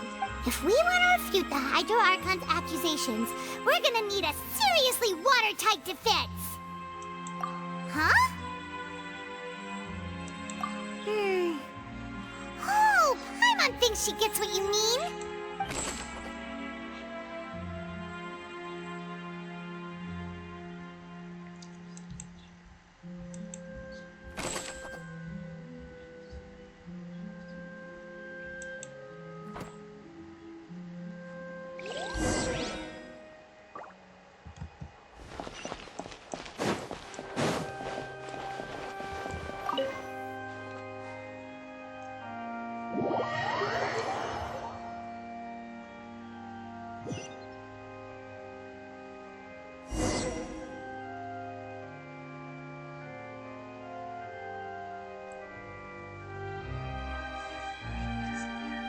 Both parties have returned to their positions.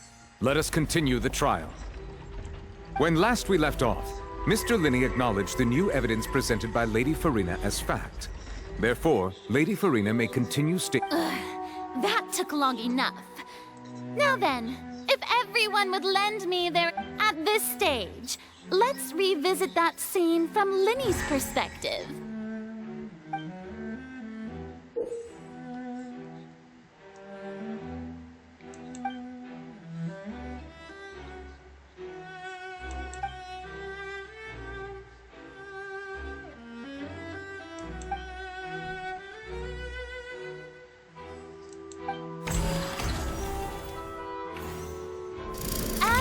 Countdown began, he entered the tunnel. When the flatbed trolley passed, he opened the box and got into an altercation with Halsey, which caused the loud thud. He did not realize that this sound could be heard by everyone in the Opera House, which is why he claimed earlier that he could not hear the sound. Finally, he used the vase to knock her out, before making her change clothes to prevent others from recognizing her. At this time, Cowell arrived in the tunnel, having heard that strange noise, and caught Linney red-handed. So Linney proceeded to knock him out too before stuffing him into that box. Afterward, Linney passed the unconscious Halsey to his accomplice through the magic box in the audience stands, before operating the devices such that Cowell's death would be And there you have it. That's the truth behind what happened. Does the defendant's side have any objections to Lady Farina's description of the events? The key to refuting Lady Farina is the order of events. What Linney experienced and what he saw.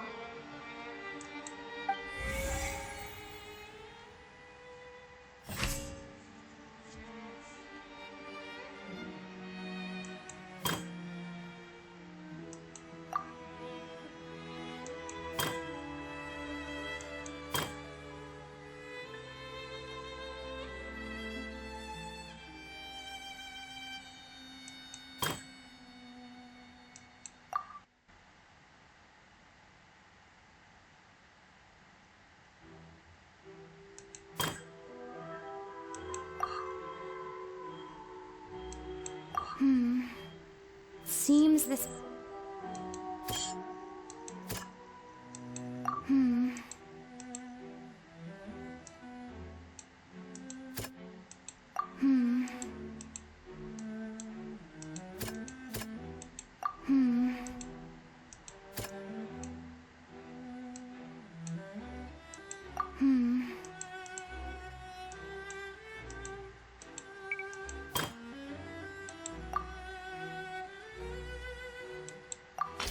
According to Linny, he left via the vent after entering the tunnel. He couldn't have had that altercation with Halsey.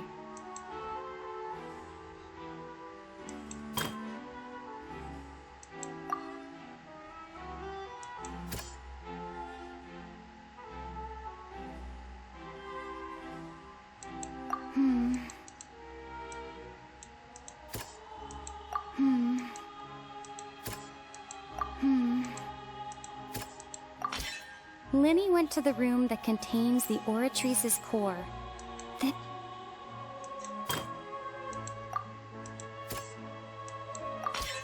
Linny did not take part in the underground altercation. He only witnessed traces of the aftermath. Attention! Ace Detective Paimon has something to say! When the countdown started, Linny did indeed go into the tunnel. But he immediately used a vent to access the Opera House basement, which is where the underground core of the Oratrice is stored. Once he reached that area, he heard a voice in what should have been an empty room. The crime scene had already developed by the time he reached the tunnel again, and finally, he reached the surface, and that was when the accident happened from his point of view. Therefore, he's innocent!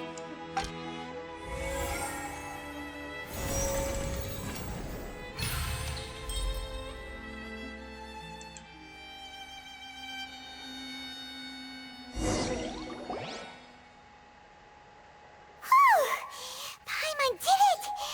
Paimon actually... In other words, you believe that he knew nothing of the incident? That's right! My reasoning? If that's the case, then if Cowell hadn't entered the tunnel, who was the entire setup meant to kill? Assuming that what you say is true, Linny only needed to kidnap the young girl to cause a new disappearance case. Oh, they have a point. That's right, you tell him! And that's why they're partners of mine. Oh, well, your denial is very strident, I'll give you that. But what proof do you have to back your claims? Of course I do. If he had been in the magic box the whole time, how could he have not heard that sound? Why do you... You're saying that he wasn't?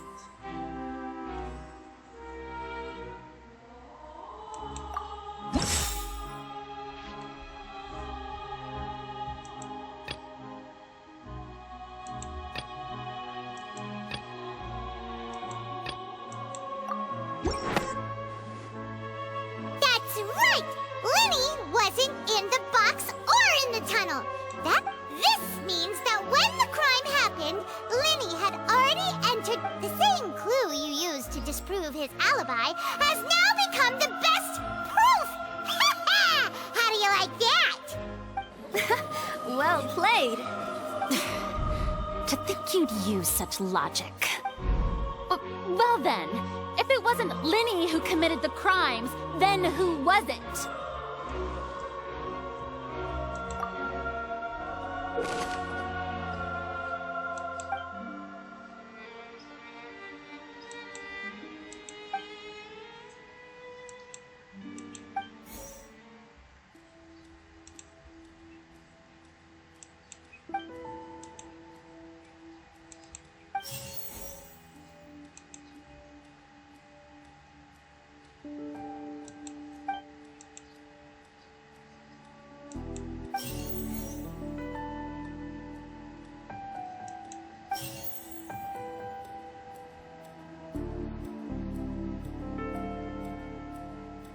The deceased's name is Cowell, Lenny's assistant. He would have been able to tamper with the equipment. Halsey is the missing person and an ordinary audience member. Or did she have her own scheme all along? Could there have been a third person involved?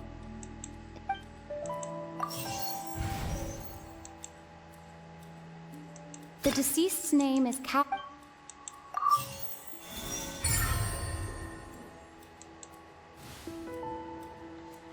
Huh?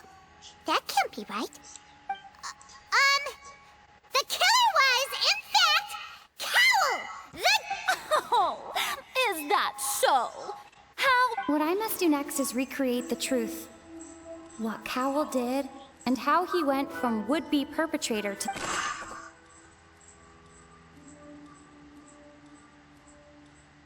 Lenny was not in the tunnel at that moment, which gave our criminal ample time. The sound we heard may have come from a clash between the missing Halsey and the criminal.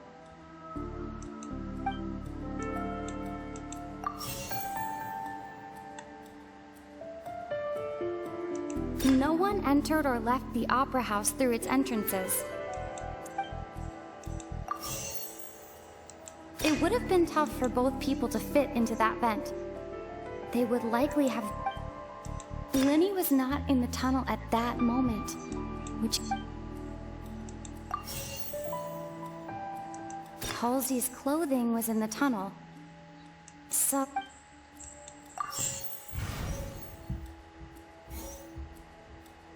The deceased's name is Cowell, Lenny's assistant. He...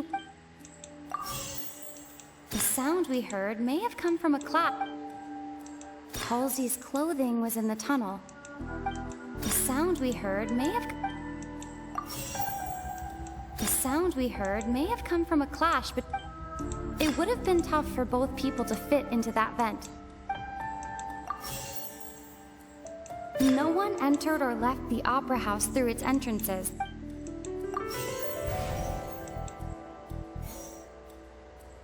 No one entered or left the opera house through...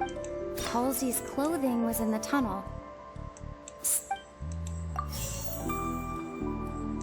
The deceased's name is Cowell, Lenny's assistant. It would have been tough for both people to fit into that vent. Lenny was not in the tunnel at that moment.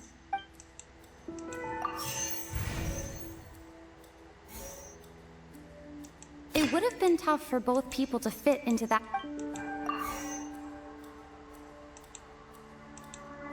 It would have been tough for both people to fit into that. No one entered or left the opera house.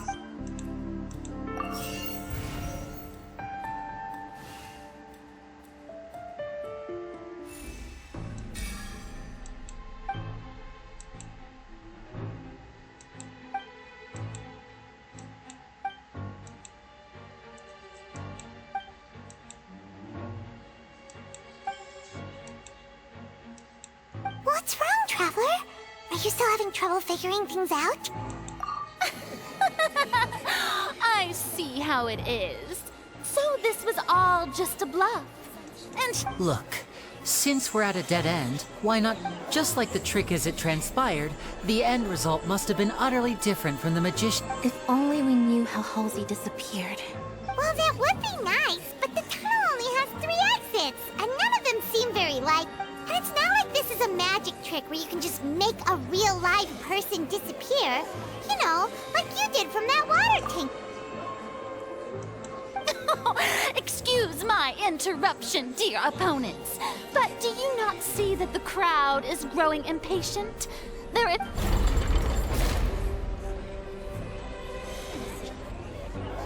If the defense is unable to make further effective arguments, we will move on to the next stage of the trial. Lenny was not in the tunnel at that moment, which gave... The sound we heard may have come from a clash between the missing Halsey and... The deceased's name is Cowell, Lenny's assistant. The vase was not broken by chance. It...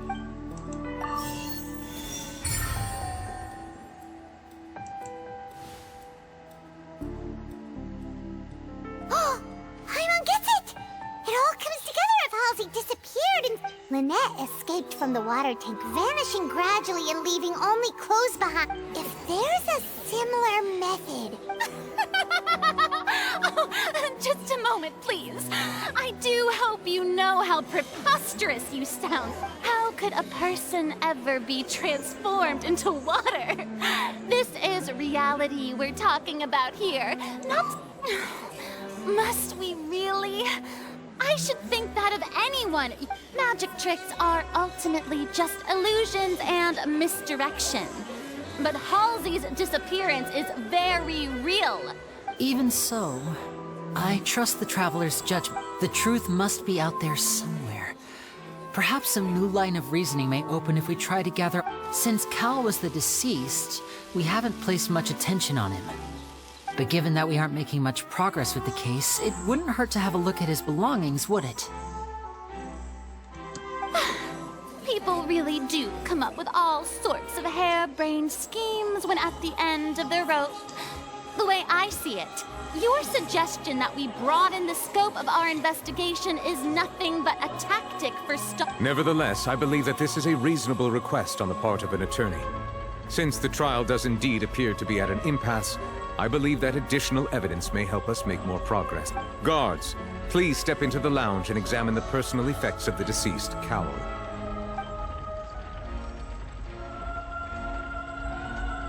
We are still examining the items, but we have already made critical progress that we feel must be shared with everyone post-haste. We discovered several test tubes of fluid within Cowell's baggage, each labeled. The notebook in his backpack claims that these fluids are... water from the primordial sea. The primordial sea?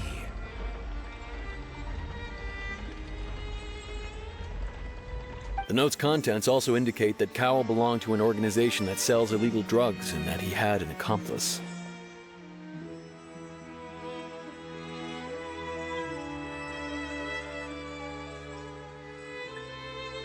The notebook has many entries concerning safe usage of these fluids, in which the keyword dissolve appears many times.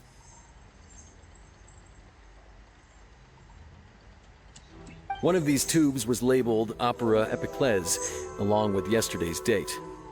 It is empty. The notes also state that these dissolution properties work exclusively on people from Fontaine. It's likely that Halsey was chosen as some sort of test subject.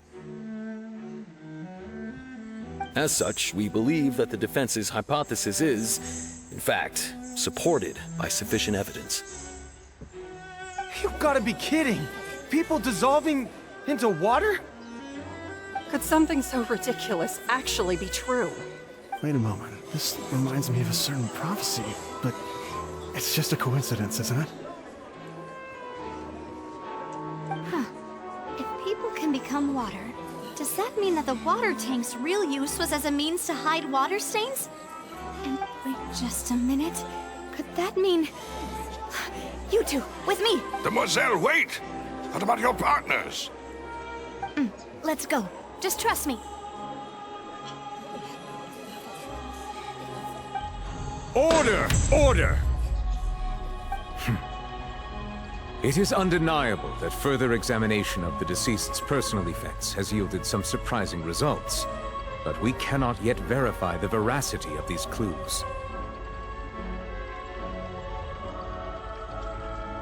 Still, let us assume that these clues are indeed authentic, albeit with the understanding that Ms. Halsey has yet to be found.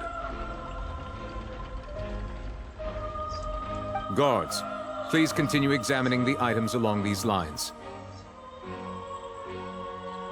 Mr. Linney, it appears your hypothesis is supported by the evidence, so please continue speaking.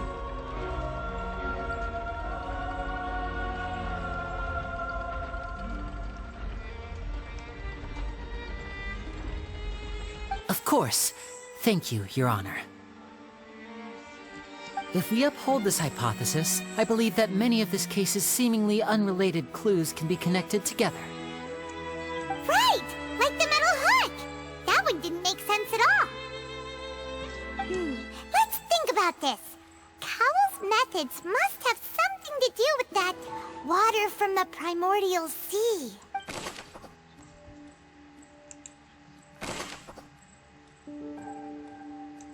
The water from the primordial sea should already have been prepped before Halsey entered the magic box. The deceased's name is Cowell, Linny's assistant.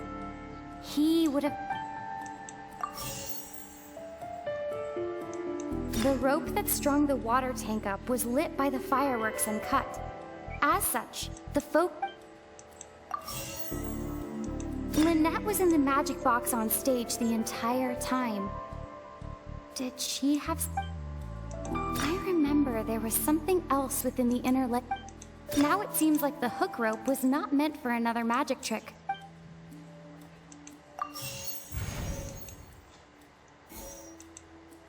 Lynette was in the magic box on stage the...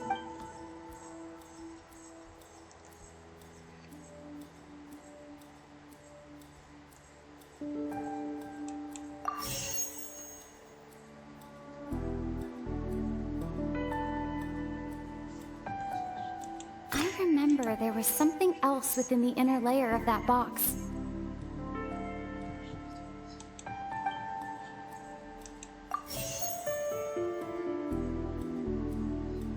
The deceased's name is Cowell, Linny's assistant.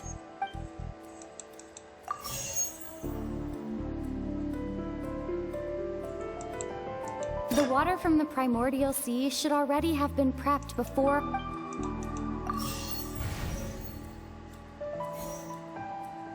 The deceased's name is Cowell, Linny's assistant.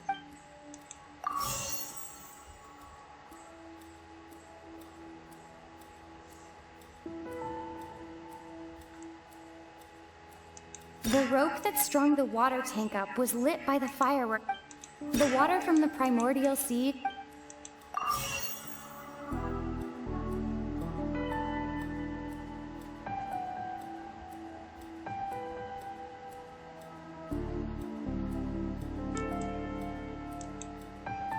Now it seems like the hook rope was not...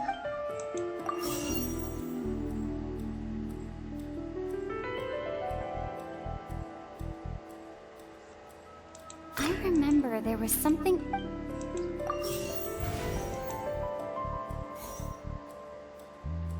Lynette was in the magic box on stage the entire...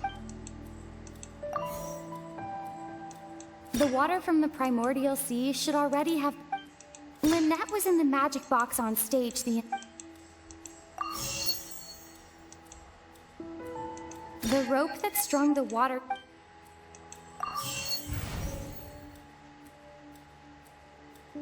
Now it seems like the hook rope was...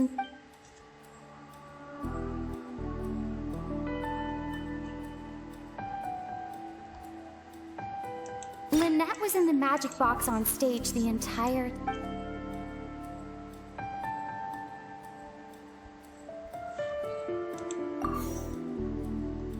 The water from the primordial sea should...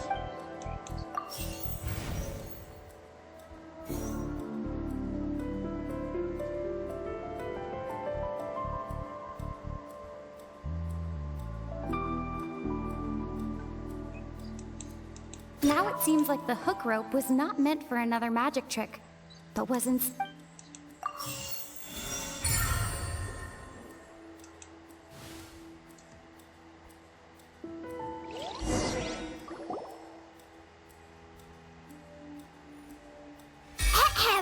It's Ace Detective Paimon's time to shine again!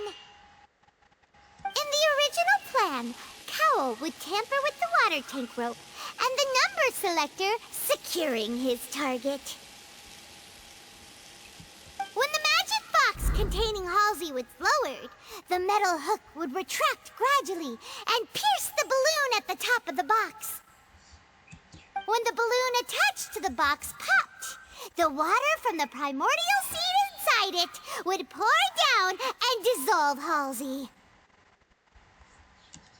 Afterward, Cowl would enter the tunnel and break the flower vase to conceal the water inside the tunnel, with the remaining evidence being covered up by the water tank on stage.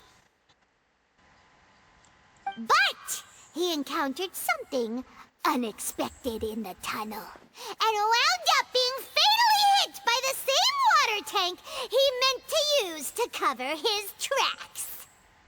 Huh. That does make sense. That actually links together a lot of the more confusing pieces of evidence.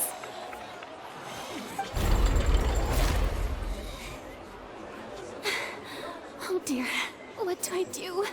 Even I think they sound convincing now. Have I falsely accused an innocent person?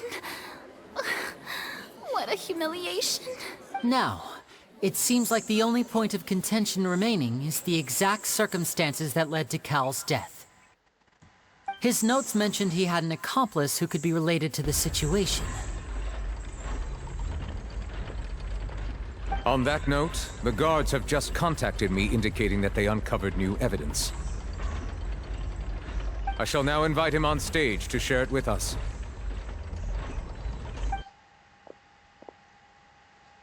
Thank you, Your Honor. We were just inspecting the luggage of the other people involved in this case. And we found an identical sample of the water from the primordial sea among Linny's personal effects. What? That can't be. Oh, I see. Well, how wonderfully comedic to have your own counterattack only to come back and wound you. Does this not clear all doubt?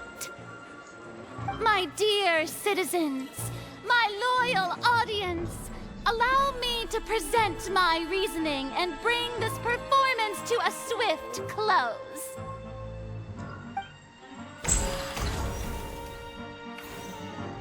Linny did not need to take part in the dissolution of the young woman at all.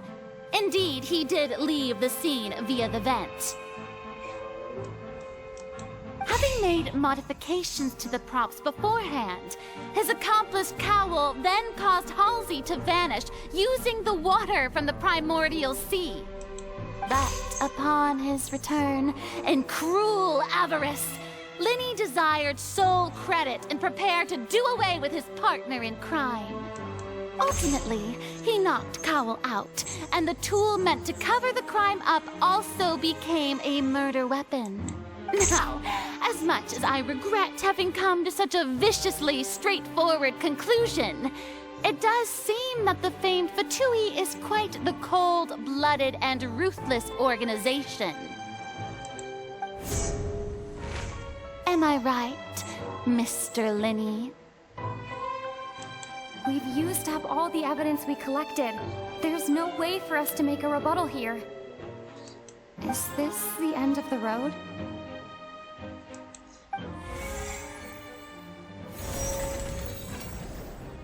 Oh no!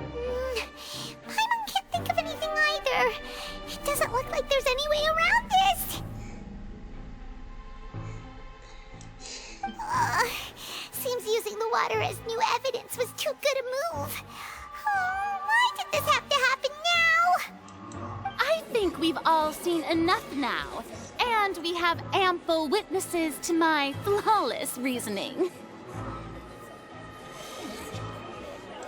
I believe this is indeed the finale.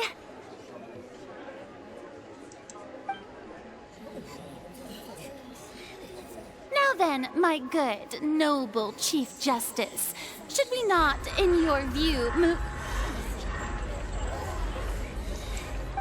Excuse me, everyone, but I must interject.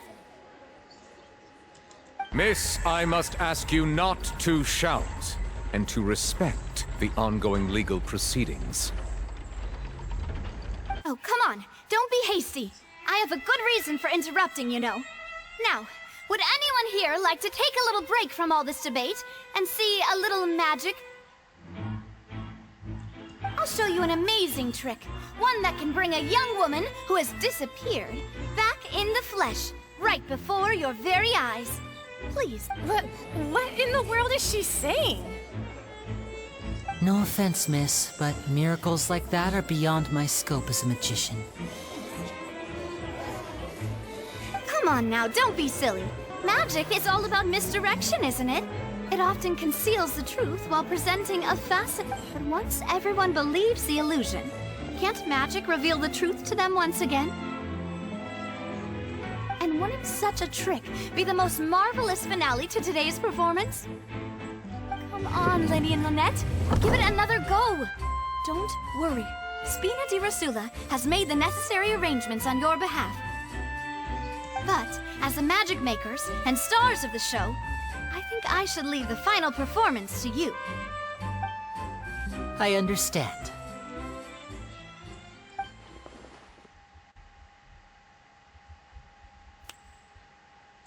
And voila!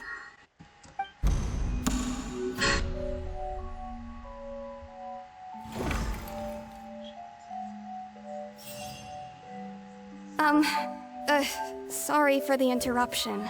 Wait, isn't that Halsey? So the whole thing about people dissolving wasn't true after all? To be clear, I'm only here because this person told me that if I testified, the merit of doing so would lessen my sentence. I was hiding outside this room listening to the proceedings because I was afraid that I would be the one put on trial. I was just feeling happy that no one had noticed me, and then before I knew it, she caught me. That'll teach you to underestimate us three. Where should I begin? I'm sorry. I'm the one who killed Cowl. What? Why? Firstly, my name isn't Halsey. It's Lillian, and I'm originally from Mondstadt.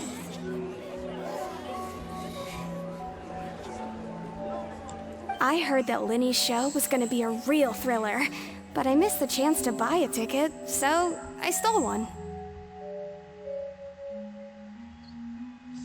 That's how I make a living. I steal stuff here and there, and I'd never been caught before. But I was noticed at the harbor a few days ago, and I barely... Hey! No wonder you look familiar! So you were the thief! Liddy even mentioned that you were pretty skilled! Well, and I thought that would have been the end of it, but then the number selector chose me. He even mentioned the Fortress of Meripede. That's a prison, isn't it? So you can imagine how shocked I was. I thought he was on to me for sure. So I played along with the show while looking for an opening to flee, but then I got water poured on me for no reason, and then someone jumped into the tunnel to nab me. I wasn't going to take that lying down, so I knocked him out and stuffed him into the box. There was nowhere to run from there, though, so I had to change my clothes and hide in a box containing performance costumes. I slipped out after the first guard arrived at the scene and continued hiding inside the opera house. Can a person even hide in there?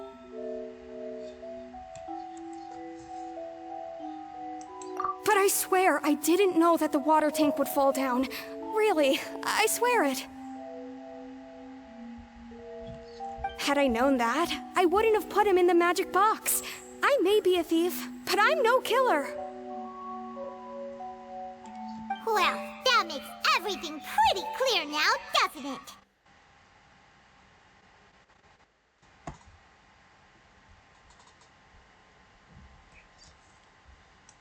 This time, we need to tell the entire story from Lillian's perspective.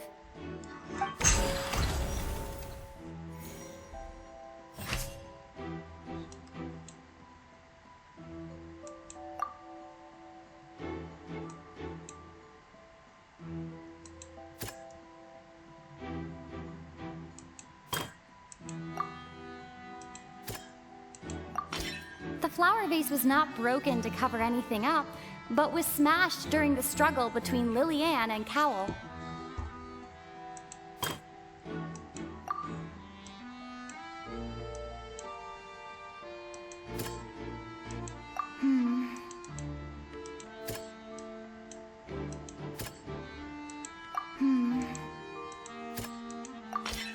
The The strange sound wasn't from a fight. It was Lily-Ann's attempt to break out when she was frightened.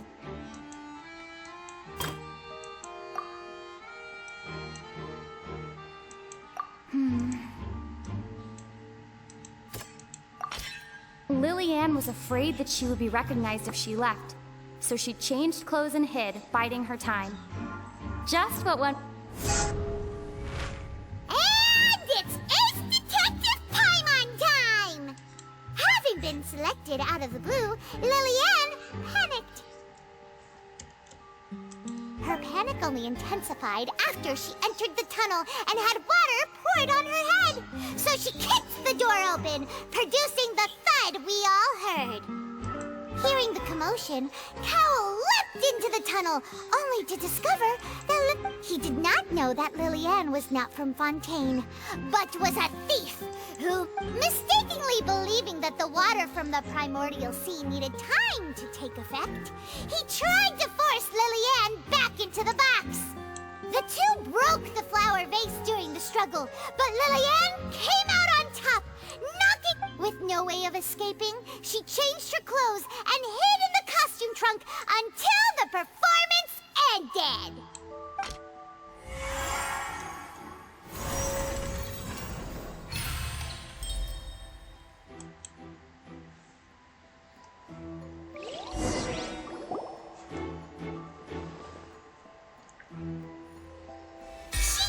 That she would have to go through guard inspection if she tried to leave afterward.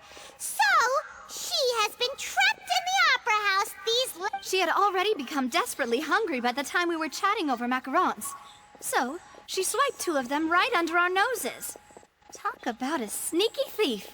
At this point, all the events that happened in the tunnel have now come to... Ah, so that's the whole story. Bravo! Bravo! Now then, Lady Farina, do you wish to speak against the defense's statements? Please answer the question, Lady Farina. Also, if I may add, the trial has not yet ended. As... What? Are you reading my mind now? No. I have no further arguments. I admit defeat. But Wow! Look at that! She's like a deflated balloon now! If there are no objections, then as the Chief Justice of Fontaine, I shall once again repeat the full sequence of events. The actual perpetrator of the serial disappearances, Cowl, selected his next victim from the audience reservation list. With some modifications to the selector, he could ensure that the pre-selected young woman would be chosen. To cover up any evidence while committing the deed, Cowl thought of allowing the water tank to fall, which would conceal the water left behind. He also tampered with the rope suspending the water tank, using the fireworks at the end of the performance to cause the tank to drop and hide. He poured the water from the primordial sea into a balloon during the preparation of the magic box, and stuck it. Finally, he passed the prepared hook on a rope through the gap in the magic box's door when bringing the young woman to said box. When the magic trick officially began, the box containing the woman was lowered into the tunnel, tightening the hook rope and bursting the balloon containing. If all had gone to plan, the young woman would be dissolved at this time. However, Lily-Ann was not from Fontaine and thus fled the box with a loud noise. Realizing that there was trouble, Cowl entered the tunnel and met Lily-Ann, thinking that the waters had not yet taken effect. However, his opponent was more capable than he thought, and he was overcome, knocked unconscious, and placed into the magic box. Lily-Ann, according to her own statements, then changed clothes and hid until the performance ended, before hiding in other parts of the opera. As for Linny, he was in the underground structures within the opera. From this reconstruction of events, we can conclude that Linny, the accused... While there is much in Linny and Lily-Ann's conduct that should still be investigated separately, this case, at least, can be handed over to the Oratrice to make the final decision.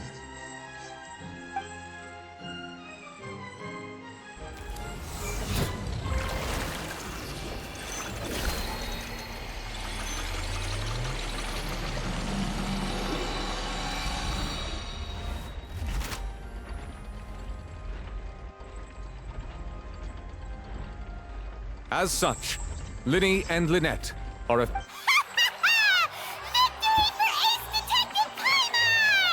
Great work, partners. Thank you all. Thank you so much. Next, I think we deserve an explanation, Guard. How did you find the water from the primordial sea in Linny's baggage? Right! Your discovery caused me to make a serious mistake, you know. Or... I suspect that the accomplice mentioned in Cowell's notes was not Linny, but you, yes? I'm sure you know what you must do to lessen your sentence. Speak quickly! Unless you want to earn yourself a one-way ticket to Koopa. I was just following orders. We were supposed to place blame for the serial disappearances onto Linny, and thus cause suspicion to fall on the Fatui. The higher-up... And now that your plan has fallen through, and the secrets of the water have been revealed, you have become a liability to said higher-ups, yes? Therefore, you would be wise to tell everything you know, and seek the protection of the guards. Yes, I'll tell you everything I know. Our boss discovered that the water can cause people to dissolve. It can also be made into a potion, which when extremely diluted, can cause... We've been in this business for a while now, and have made decent mora off it. The disappearances were also the boss's idea.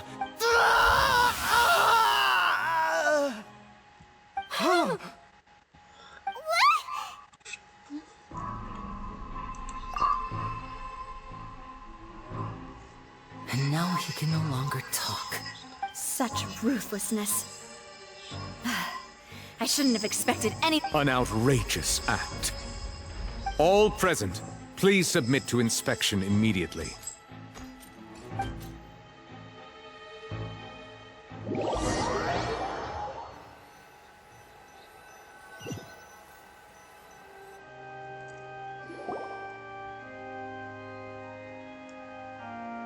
So, we're just going back now? That's true, but... Traveler, Paimon, please wait. Linny... I know you may not want to speak to me right now. Maybe you don't even want to look at me. But still, let me thank you again for defending me to the end, even after you learned that I'm a member of the Fatui. I guess. But regardless, I'd like the opportunity to set things... I didn't approach you with any ulterior motives or ill intent. I've spoken to you as myself, just plain Linny this entire time. As for why I'm a Fatus, it's because the goals of the House of the Hearth align with those of an orphan like me. That was how Father, who you might know as the Knave, approached recruiting us back then too. The Knave? The one who controls the House of the Hearth? She's your father? That's right. And since we're here, I was wondering... Back when our parents first died, Lynette and I were left wandering the streets. To survive, I took to surreptitiously observing an older street performer who did magic. It took me several days to figure out how he pulled off his amazing tricks. I took my sister through several streets until we found a crowded corner, and we began to perform magic tricks there. To my surprise, we proved to be pretty popular, and we could at least stop worrying about where our next meal would come from for a time. But I didn't want my sister to remain a street rat together with me forever. Before long, an aristocrat came to me and claimed that he wished to take us in after watching my performances. So you went from orphans to nobility just like that? That was how we felt at first, too. As if fate was on our side and we could say goodbye to those painful days. But I gradually discovered that while we were called foster children, he was really after my talent for magic tricks. He would constantly take me to all sorts of banquets to garner attention, which he would then use to expand his social circles. That doesn't seem too bad either. Better than roaming the streets at any rate.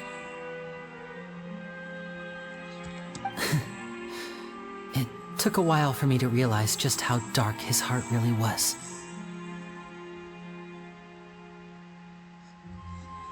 After one particular performance at a banquet, I discovered that Lynette was not on the same return vehicle as me. I waited a long time after we returned home, but she did not come back. I went to that noble's bedroom and asked him about her whereabouts. The answer he gave me was, she caught the eye of the most eminent person at the banquet, so I sent her over as a gift. I mean, you'll be able to perform your magic regardless of who your assistant is, yes? Oh no. So he was gonna... But wouldn't Fontaine's laws deal with such people? As far as outsiders are concerned, this is a relationship akin to adoption or foster care, and they have their ways of escaping the eye of the law. I managed to ferret out the location of the mansion of that so-called eminent person, and hurried through the night.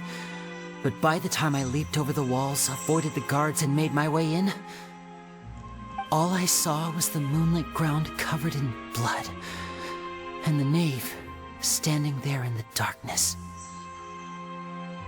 So, she'd already taken care of that guy. That's right. She had rescued my sister before she could come to any harm, and had even discovered several girls hidden in a basement, all of them orphans. Father, I mean, the knave, might have seen something in me, and so she made me an offer. The House of the Hearth welcomes you, for your interests align with ours. I was hesitant to trust her. I mean, I had just been betrayed by nobles. But she was also quick to destroy the noble who had taken us in at first, giving us back our freedom. Oh, so that's how the two of you joined the House of the Hearth. She has her own plans. She has gained permission from the Tsaritsa to first use the Gnosis's power when she obtains it. She plans to use it to find a way to break the prophecy and save Fontaine. So, she believes in that prophecy too? That's right. The whole House of the Hearth is currently working to combat that crisis. Today's case has also proven that people from Fontaine can indeed dissolve into some sort of water, thus further supporting the prophecy. Everyone at Hotel Bouffe d'été, including the knave, has their roots in Fontaine. And we will always defend to us orphans, the only connection we have left to this world, apart from our family. So, from small deeds like distributing magic pockets, to huge schemes like stealing a Gnosis, everything is aimed at dealing with that prophecy. It's alright, I understand. The only thing I can do, I just hope you can understand that even as a member of the House, I have never stopped making my own decisions. If you should need anything at all in the future, feel free to find me. I will do my best to help you, as plain Linny.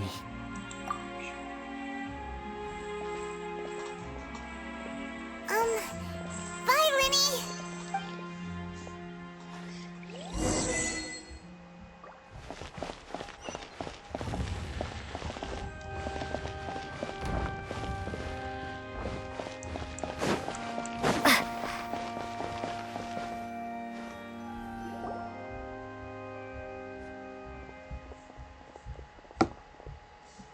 Hey there.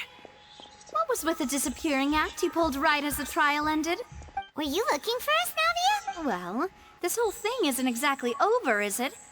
I do feel that we're getting closer to solving the serial disappearances case, though. Don't you think so, too? Huh? What's wrong, my dear partner?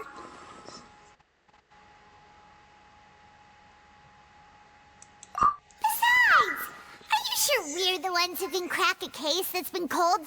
And given that there's new evidence from the trial, there should be a trail of... Ah, I see. Well, I won't lie. I'm a little shocked to hear that from you. Sorry. I might have been too presumptuous. Don't say that, Navia. Ah, and we were having so much fun investigating with you, too. was like having new waters flowing into a stagnant mire, causing new hope to spring forth, and the reflection in the murk to become clear. Sorry about that. I'm a bit prone to nostalgia. Wait, shall we have a farewell meal? You know, to commemorate our time as partners? Huh? Do we really need to get that formal? Well, I'd just like to have a proper ending to every important memory.